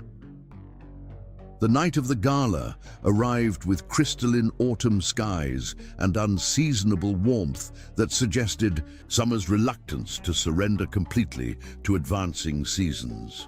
Gabriel waited in Trinity's small living room, adjusting his custom tuxedo's cuffs with unconscious precision that reflected underlying tension. When Trinity emerged from her bedroom, Gabriel's breath caught audibly. She wore a gown of deep burgundy silk that complemented her rich complexion perfectly, its vintage styling referencing 1950s elegance while remaining timelessly appropriate. Delicate beadwork across the bodice caught light with subtle brilliance, suggesting stars against evening sky rather than ostentatious display. "You look absolutely stunning," Gabriel managed finally, genuine appreciation replacing nervous anticipation. Trinity smiled, performing a slow turn that revealed the gown's dramatic back, architectural in its structured simplicity. "This was my mother's. She wore it to receive a community service award the year before she died." Her fingers traced beadwork with reverent familiarity. Mrs. Chen adjusted the fit but preserved every original detail. The dress represented more than mere formal attire. It embodied connection to heritage. Trinity maintained with characteristic intentionality. Gabriel recognized significant trust in her willingness to wear something so personally meaningful to an event where she might feel fundamentally out of place. "It honors both your mother and you perfectly," he said softly, offering his arm with formal gesture that acknowledged evening's significance. The gala venue, a renovated historical building whose restoration Gabriel's firm had overseen, glittered with carefully orchestrated elegance. Crystal chandeliers illuminated architectural details, preserved through painstaking craftsmanship, while floral arrangements complemented rather than competed with the space's inherent beauty. As they entered the grand ballroom, Gabriel felt Trinity's arm tense slightly within his grasp. Though her expression remained composed, he sensed her momentary overwhelm at the assembled crowd, city's business elite mingling with political figures and social luminaries in practiced choreography of influence and connection. "Impressive restoration," Trinity observed, her gaze traveling appreciatively across architectural details. Gabriel knew she recognized from conversations about the building's history. Her focus on professional elements rather than social intimidation reflected characteristic resilience that had first drawn him to her. Before Gabriel could respond, his attention was claimed by the firm's marketing director, approaching with determined smile. "Gabriel, finally! The Richardsons have been asking, for you specifically, something about their Shanghai project modifications." What followed set pattern for the evening. Constant interruptions from colleagues, clients, and business associates requiring Gabriel's attention for matters positioned as urgent despite their routine nature. Trinity remained graciously at his side initially, engaging politely when directly addressed, but finding herself increasingly peripheral to conversations dominated by industry jargon and references to projects unfamiliar to outsiders. Gabriel found himself torn between professional obligations and personal concern, watching Trinity become progressively isolated despite physical proximity. When he introduced her to colleagues, he noticed himself emphasizing her nursing background rather than midwifery studies or traditional healing knowledge, unconsciously selecting aspects of her identity most easily integrated into conventional success narratives. The pattern hadn't escaped Trinity's notice. During momentary respite between conversations, she touched his arm gently. "I'm going to explore the building's architecture more closely," she said quietly. "You focus on your clients without worrying about entertaining me." Before Gabriel could protest, she slipped away with graceful determination that prevented public disagreement. He watched her move through the crowd, her burgundy gown distinctive amid predominantly black formal wear, aware that he should follow yet constrained by approaching board members whose support remained crucial to pending projects. The evening progressed with increasing discomfort as Gabriel divided attention between professional obligations and periodic visual checks, confirming Trinity's continued presence in the ballroom. She appeared to have found momentary companionship with the event's floral designer, an older woman whose animated gestures suggested genuine conversation rather than polite small talk. Gabriel's distraction didn't go unnoticed by his assistant, James, who approached during a rare quiet moment. "Your guest seems lovely," he observed neutrally. Unusual not to have introduced her to the executive team. The comment, delivered without obvious judgment, nevertheless highlighted Gabriel's unconscious decision to keep Trinity separate from his closest professional circles. He had introduced her to clients and peripheral associates, but avoided formal presentations to colleagues with whom he maintained more significant relationships. "An oversight, I should correct," Gabriel acknowledged, discomfort growing as he recognized pattern he'd unconsciously established throughout the evening. Before he could address this realization, the firm's largest client commandeered his attention. With questions about upcoming project phases that required detailed technical explanation. By the time this conversation concluded, Gabriel turned to find Trinity no longer visible within the crowded ballroom. Concern accelerated to alarm as minutes passed without locating her among gathered guests. Gabriel finally found James, who directed him toward the building's restored rooftop garden. Apparently, Trinity had mentioned interest in seeing the space's sustainable design elements. The rooftop offered dramatic contrast to the formal event. Below, quiet darkness interrupted only by strategic lighting, highlighting architectural features and botanical specimens. Gabriel found Trinity alone at the garden's edge, her silhouette outlined against city lights spreading beneath them like earthbound constellations. "There you are," he said with evident relief, approaching cautiously as he registered tension in her posture. "I've been looking for you." Trinity turned, moonlight revealing trails of tears on her cheeks that she made no attempt to hide. "Have you? It seemed you were quite occupied with people far more important than me." The bitterness in her tone startled Gabriel. "That's not fair. You know these events require certain obligations." "What's not fair?" Trinity interrupted. Her voice quiet but intense, "is being treated like an accessory rather than a partner. You've introduced me to strangers all evening, without once acknowledging what I am to you." Gabriel stepped closer, reaching for her hand only to have her withdraw it deliberately. "These are business relationships, Trinity.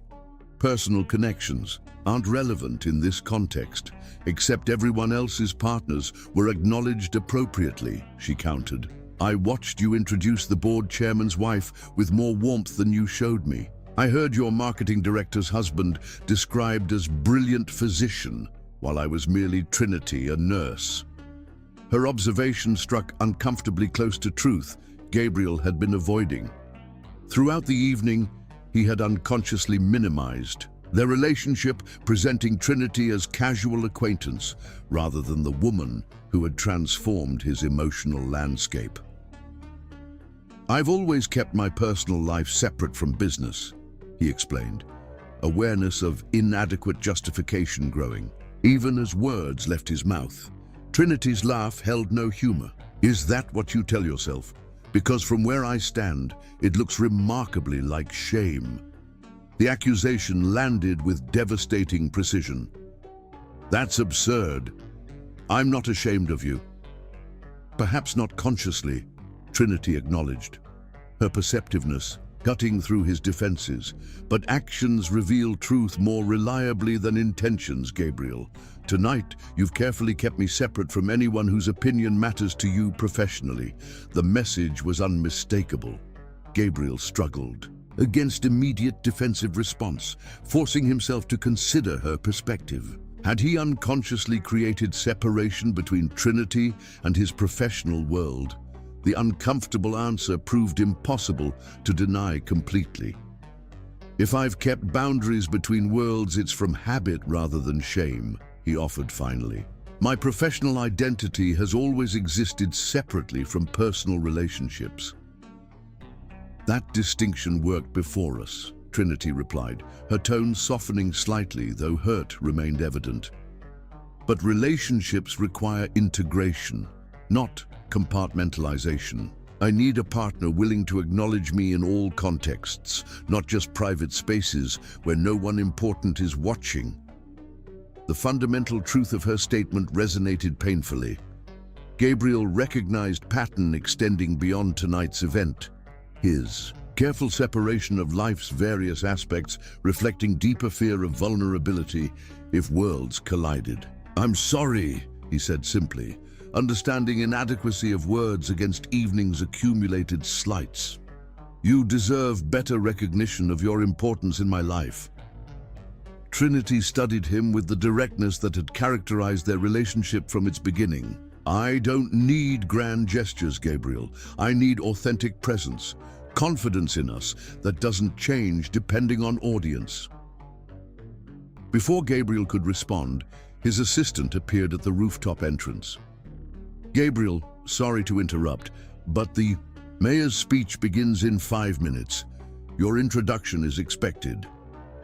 Professional obligation created immediate conflict with personal priority, a microcosm of larger pattern Trinity had identified.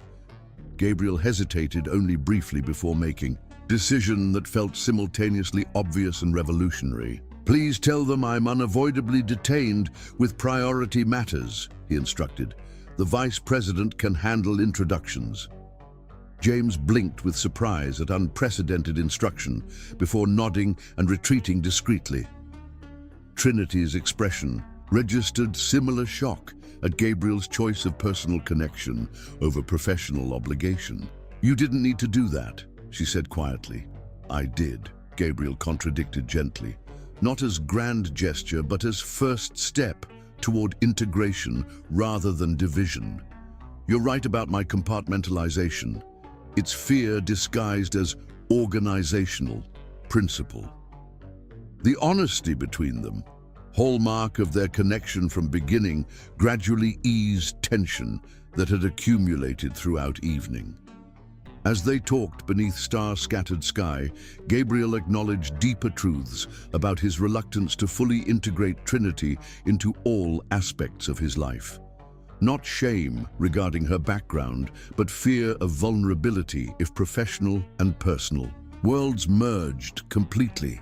Their conversation continued past midnight, honest exchange creating pathway toward reconciliation that honored Trinity's legitimate hurt without defensive minimization. When they finally returned to the gala's concluding moments, Gabriel introduced her to remaining colleagues with simple clarity that acknowledged their relationship's significance without qualification or unnecessary explanation.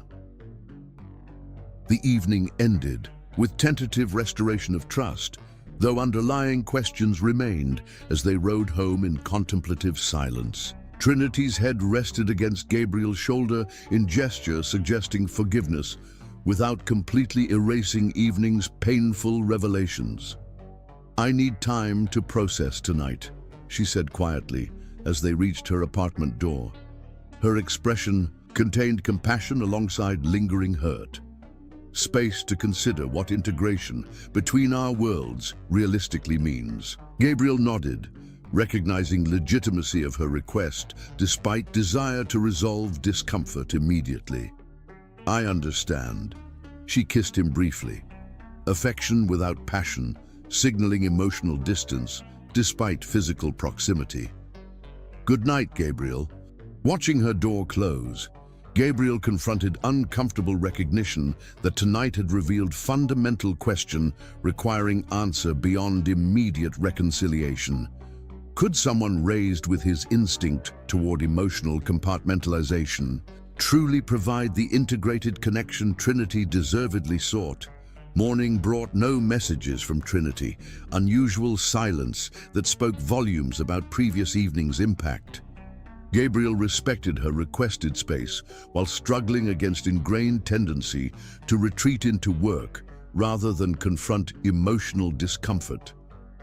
Days passed with minimal contact, brief texts exchanging essential information rather than meaningful connection. Gabriel found himself increasingly restless, professional accomplishments providing hollow satisfaction compared to relationships' deeper fulfillment. When Trinity finally suggested meeting at the community garden where their story began, Gabriel arrived early, sitting beneath the willow tree that had witnessed their initial authentic connection. Autumn had transformed the garden, summer's abundance yielding to bronze and gold that suggested beauty in transition rather than ending.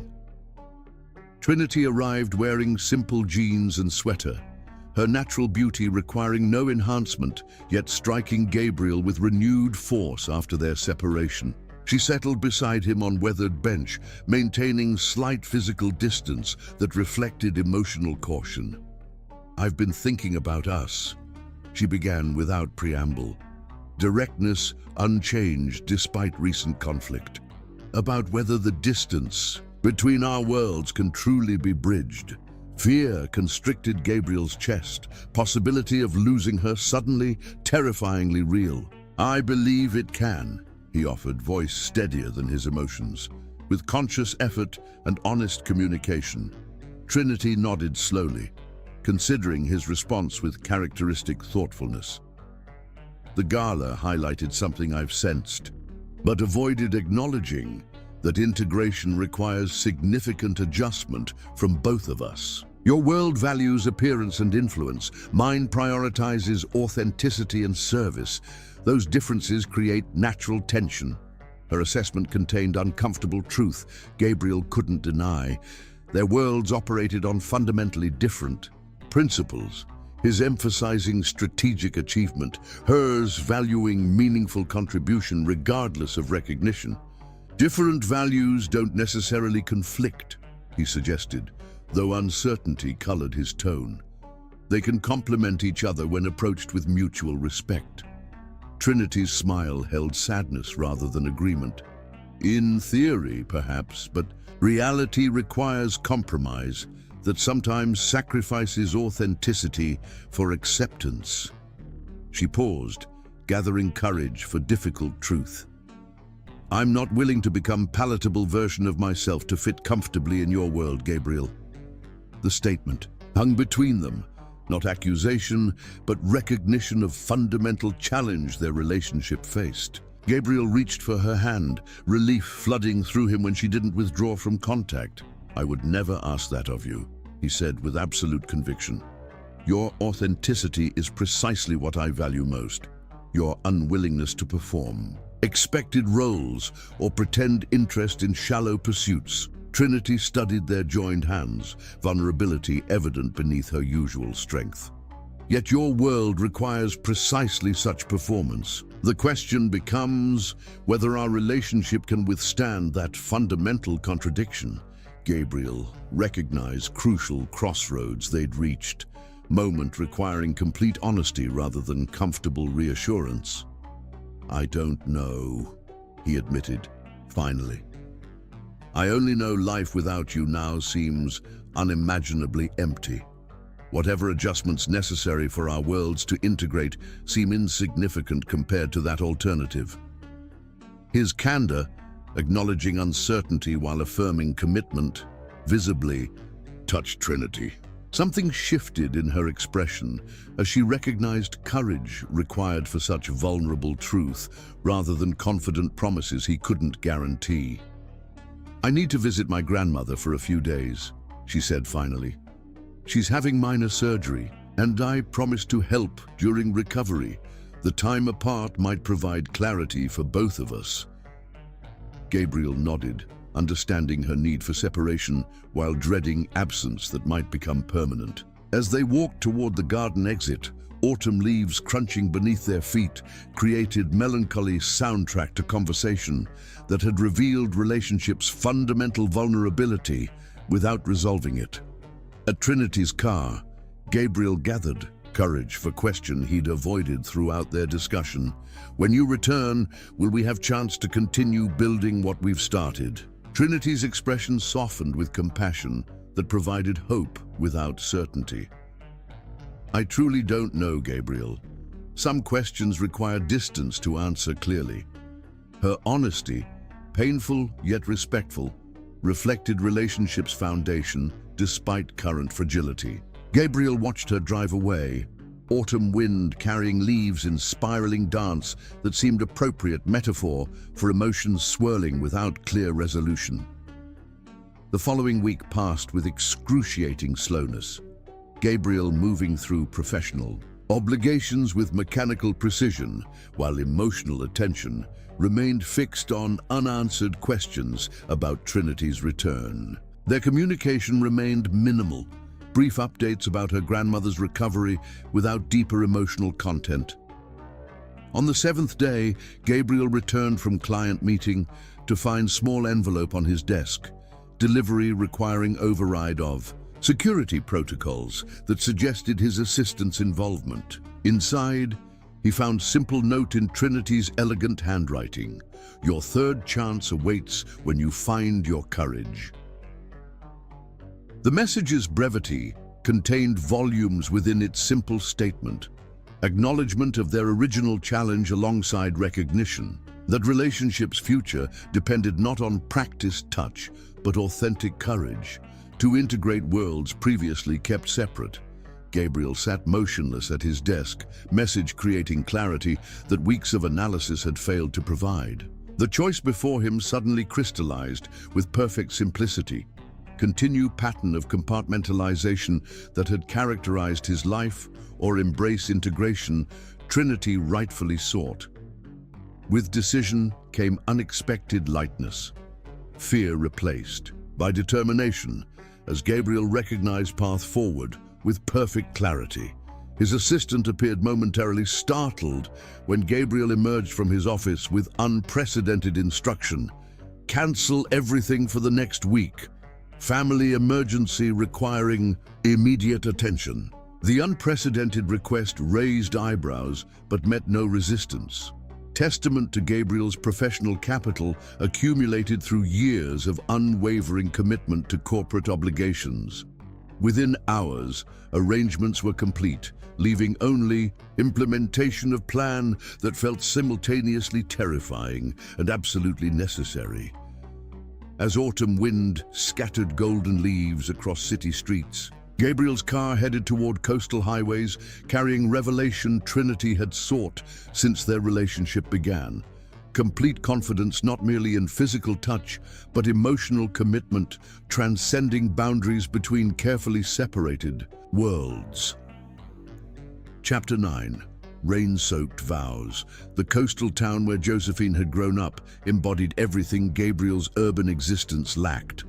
Weathered buildings with genuine character, relationships built on generational continuity, pace dictated by natural rhythms rather than corporate calendars. After a week of Trinity's silence following the disastrous gala, Gabriel had made a decision that led him here. Finding her grandmother's cottage proved challenging. The address led to an overgrown driveway, nearly hidden between more recently constructed vacation properties.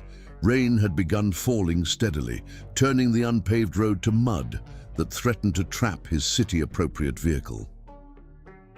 Abandoning the car, Gabriel continued on foot, rain soaking through his wool coat as he navigated. The winding path, trees glistening with moisture, created a natural archway leading toward distant glow of windows, barely visible through dense foliage. The cottage materialized gradually, weathered clapboard structure whose architectural simplicity contained integrity missing from more ostentatious surroundings. Smoke curled from stone chimney, suggesting occupancy that accelerated Gabriel's heartbeat with nervous anticipation. Standing in pouring rain, Gabriel confronted the moment of truth his journey had been building toward.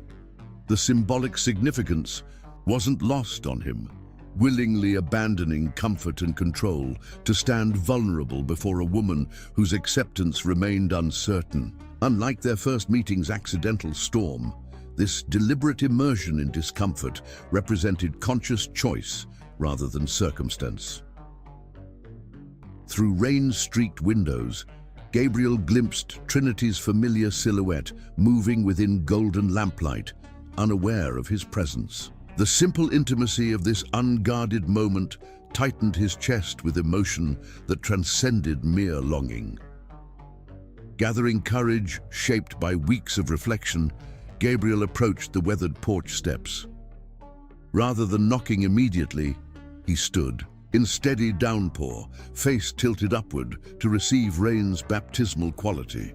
For his entire adult life, Gabriel had avoided discomfort through careful planning and precise control. Standing willingly in cold autumn rain represented deliberate surrender of that lifelong pattern. Voice carrying through storm's persistent percussion, Gabriel called her name, not an urgent shout, but steady declaration of presence that required acknowledgement. When no immediate response came, he called again, volume increasing with growing determination. The porch light flickered on, illuminating his rain-drenched figure as the door opened to reveal Trinity's startled expression. She wore a simple cotton dress and cardigan, hair gathered in casual arrangement, suggesting relaxed evening without expectations of company. "Gabriel!" Confusion colored her voice. "What are you doing here? You're completely soaked." Instead of immediately seeking shelter, Gabriel remained deliberately in the rain, water streaming down his face. "I found my courage," he stated simply, words carrying weight beyond their surface simplicity. Trinity's expression transformed gradually, surprise yielding to understanding as she recognized significance of his rain-soaked pilgrimage. She stepped onto the porch, protection of roof creating boundary between her dry comfort and his deliberate discomfort. "You could have called," she observed, though hint of smile suggested appreciation for dramatic gesture uncharacteristic of his usual calculated approach. Gabriel shook his head, water scattering from rain-darkened hair. Some messages require presence rather than convenience. Some journeys matter precisely because they're difficult. "You're really standing in the rain making declarations instead of calling my cell phone," she noted, wonder gradually replacing confusion. "Who are you and what have you done with Gabriel Laurent?" The teasing tone contained genuine question, recognition that man standing before her differed significantly from one who had carefully compartmentalized their relationship. At the gala, Gabriel moved forward, mounting first step while remaining exposed to continuing rainfall. "I'm becoming someone willing to appear foolish rather than maintain comfortable distance," he answered honestly. "Someone who recognizes walls between different aspects of life protect nothing worth preserving if they separate me from you." The simple declaration, delivered without rehearsed eloquence but authentic emotion, visibly affected Trinity. She descended one step, reducing distance between them while still maintaining separation between wet and dry. "Impressive words," she acknowledged cautiously. "But dramatic gestures don't necessarily indicate lasting change," Gabriel nodded, accepting legitimacy of her skepticism. "Your right to question whether momentary courage translates to sustained integration can only offer commitment to trying, to recognizing when old patterns resurface and choosing different path forward." "Why now?" she asked, question containing layers beyond obvious timing. "What changed since I left?" "I realized compartmentalization isn't organizational strategy, but fear disguised as efficiency. Keeping you separate from professional identity wasn't protecting you from tedious obligations, but protecting me from vulnerability your presence creates." His candor, acknowledging unflattering truth rather than noble intention, visibly impacted Trinity. She descended another step, rain occasionally reaching her through erratic wind despite porch roof's protection. "Vulnerability frightens you. That much?" she asked softly. Gabriel nodded, rain mingling with what might have been tears on his cheeks. "When you truly see someone, as you've seen me from our first meeting, their capacity to hurt you becomes immeasurable. I built my life around preventing exactly that possibility." The honest admission created palpable shift between them. Trinity descended final step, rain now reaching her as protection of shelter gave way to shared exposure. "And now?" she prompted gently. "Now I recognize life constructed around avoiding pain contains nothing worth protecting," Gabriel answered, reaching slowly toward her face with rain-soaked hand. True confidence isn't absence of fear, but willingness to remain present despite it.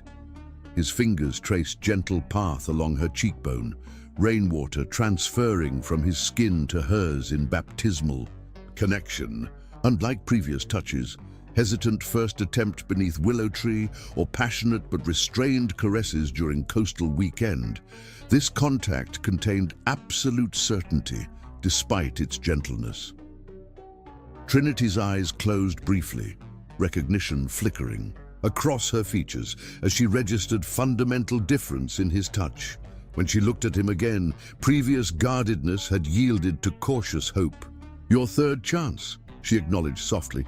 Gabriel nodded, hand now cradling her face with confident tenderness that required no passionate intensity to demonstrate complete commitment. Not planned or calculated, but genuine certainty that touching you matters more than remaining safely distant.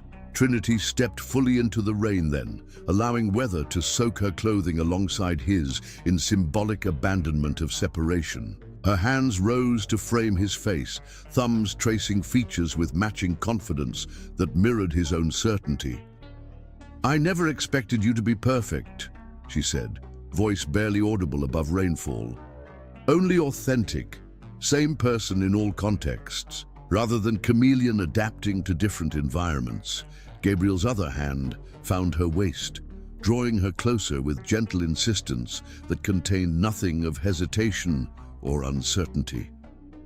I spent so many years becoming whatever each situation required that authenticity felt like vulnerability rather than integrity. You helped me recognize difference between adaptation and fragmentation. Their bodies aligned perfectly despite rain-soaked clothing creating cold barrier between skin. When Trinity rose slightly on tiptoes, Gabriel met her halfway, their lips connecting with warmth that defied surrounding chill.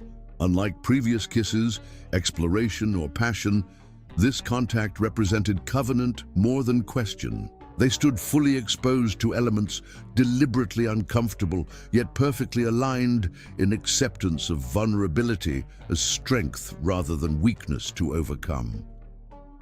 When they finally separated slightly, Trinity's smile contained wonder alongside acceptance. "You actually did it," she observed, something like pride warming her voice.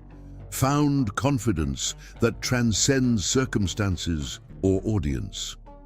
You always saw what could exist beneath what did exist," Gabriel acknowledged, gratitude evident, beneath obvious relief.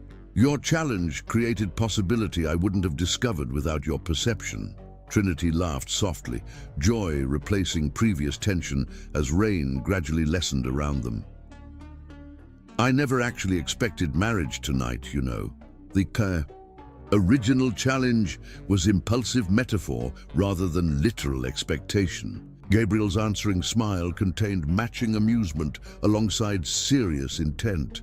"Yet here I stand, having fulfilled conditions with absolute confidence, in touching you without hesitation or uncertainty." Lightning flashed distantly, illuminating Trinity's face with ethereal quality that emphasized transition from their relationship's stormy uncertainty toward possibility of clearer horizon. Her expression became suddenly serious despite continuing smile. "We still come from different worlds," she reminded him gently. "Integration requires ongoing effort, not single dramatic gesture." Gabriel nodded, acknowledging truth of her observation, without allowing it to diminish moment's significance. Different worlds can still orbit same center when gravity of connection outweighs centrifugal force of separate experiences. The porch light flickered twice in obvious signal from within cottage. "Grandmother's wondering why we're standing in the rain instead of coming inside like sensible people," Trinity explained with affectionate exasperation. Josephine awaited them beside glowing fireplace, assessing Gabriel's rain-soaked appearance with knowing smile that suggested complete understanding despite missing actual conversation. "About time you figured it out, young man," she observed without preamble. "Some lessons require getting thoroughly soaked before their meaning becomes clear." Later that evening, as they shared tea before crackling fire in clothes borrowed from previous visitors, Gabriel felt curious lightness despite day's emotional complexity. Meeting Trinity's eyes across the small room, he recognized that some journeys required getting completely lost before finding true direction home. "I love you," he said simply, the words containing neither dramatic flair nor practiced charm, just absolute certainty. Trinity's smile illuminated her face with joy that required no embellishment. "I love you too," she replied, her confidence matching his own, "not despite our differences, but because of how they help us grow." Chapter 10. Eternal Flames. 6 months later, the community garden where their story began transformed into a sanctuary of blooming roses, fragrant herbs, and twinkling lights. Under a perfect spring sunset, a small gathering of loved ones watched as Gabriel and Trinity stood beneath the willow tree that had witnessed their first genuine connection. Josephine, elegant in a turquoise dress that complemented her silver hair, sat in a place of honor. Beside her, Marcus, His previous skepticism softened after witnessing Gabriel's consistent commitment through Trinity's demanding midwifery program, nodded approval as the couple exchanged vows they had written themselves. "I promise to touch you with confidence," Gabriel vowed, his voice steady and sure. "Not just physically, but emotionally and spiritually, to remain present in all aspects of our life together, integrating worlds rather than dividing them." Trinity's eyes glistened with tears as she responded, "I promise to see you, not just who you present to the world, but who you truly are beneath carefully constructed walls, to challenge you when necessary and support you always." When Gabriel slipped the ring onto Trinity's finger, his hands no longer trembled. The simple gold band, engraved with rosemary sprigs for remembrance, represented not just commitment, but transformation. Trinity's answering smile held all the joy and recognition he had sought his entire life without knowing it. "By the authority of love that transcends circumstance," the officiant announced, "I now pronounce you husband and wife." Their kiss sealed promises made not just today, but from their very first rainy encounter. Promises of authenticity, courage, and the vulnerable certainty that comes from truly being seen. As guests gathered for the celebration, Gabriel caught sight of his assistant James raising a toast with Marcus, their unlikely friendship a testament to the integration of worlds, once kept carefully separate.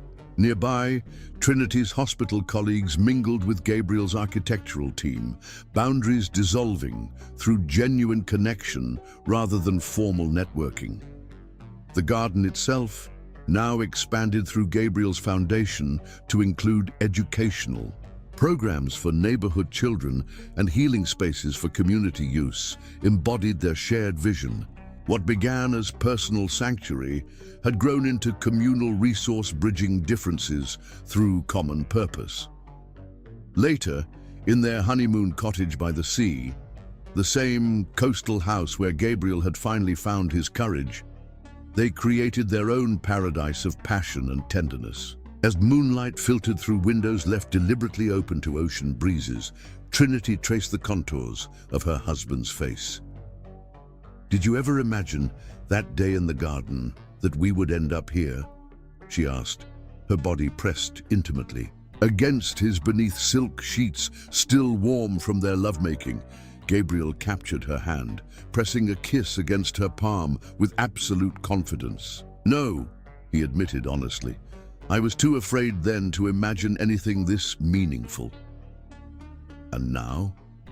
Trinity whispered, her fingers trailing down his chest with the practiced familiarity of a woman who knew exactly how to ignite her lover's passion. "Now I can't imagine any other path," Gabriel replied, his touch sure and claiming as he pulled her beneath him. "Every step, even the painful ones, led exactly where we were meant to be." As their bodies joined once more in the perfect rhythm they had discovered together, Gabriel marveled at how completely Trinity had transformed him, from a man afraid of vulnerability to one who embraced it as his greatest strength. Her soft gasps of pleasure against his neck, the way her fingers pressed into his shoulders, the perfect trust in her eyes as she surrendered to sensation, all testified to the journey from hesitant touch to absolute confidence. "I love you," he whispered against her lips as passion built between them. The words, once so difficult to express, now flowed as naturally as breath itself. Outside their window, waves crashed against the shore in eternal rhythm, while inside, two souls who had found each other against all odds surrendered to the certainty that some love stories are written in the stars long before we have the courage to read them. Later, as Trinity slept peacefully in his arms, Gabriel gazed at the sprig of rosemary she had placed on their bedside table, a reminder of their first meeting and the challenge that had ultimately led to this perfect union. In the moonlight streaming through open windows, he made a silent vow to touch her with confidence every day of their lives. Not just physically, but with the unwavering emotional presence that had transformed a chance encounter in a rainy garden into the most beautiful love story either could have imagined.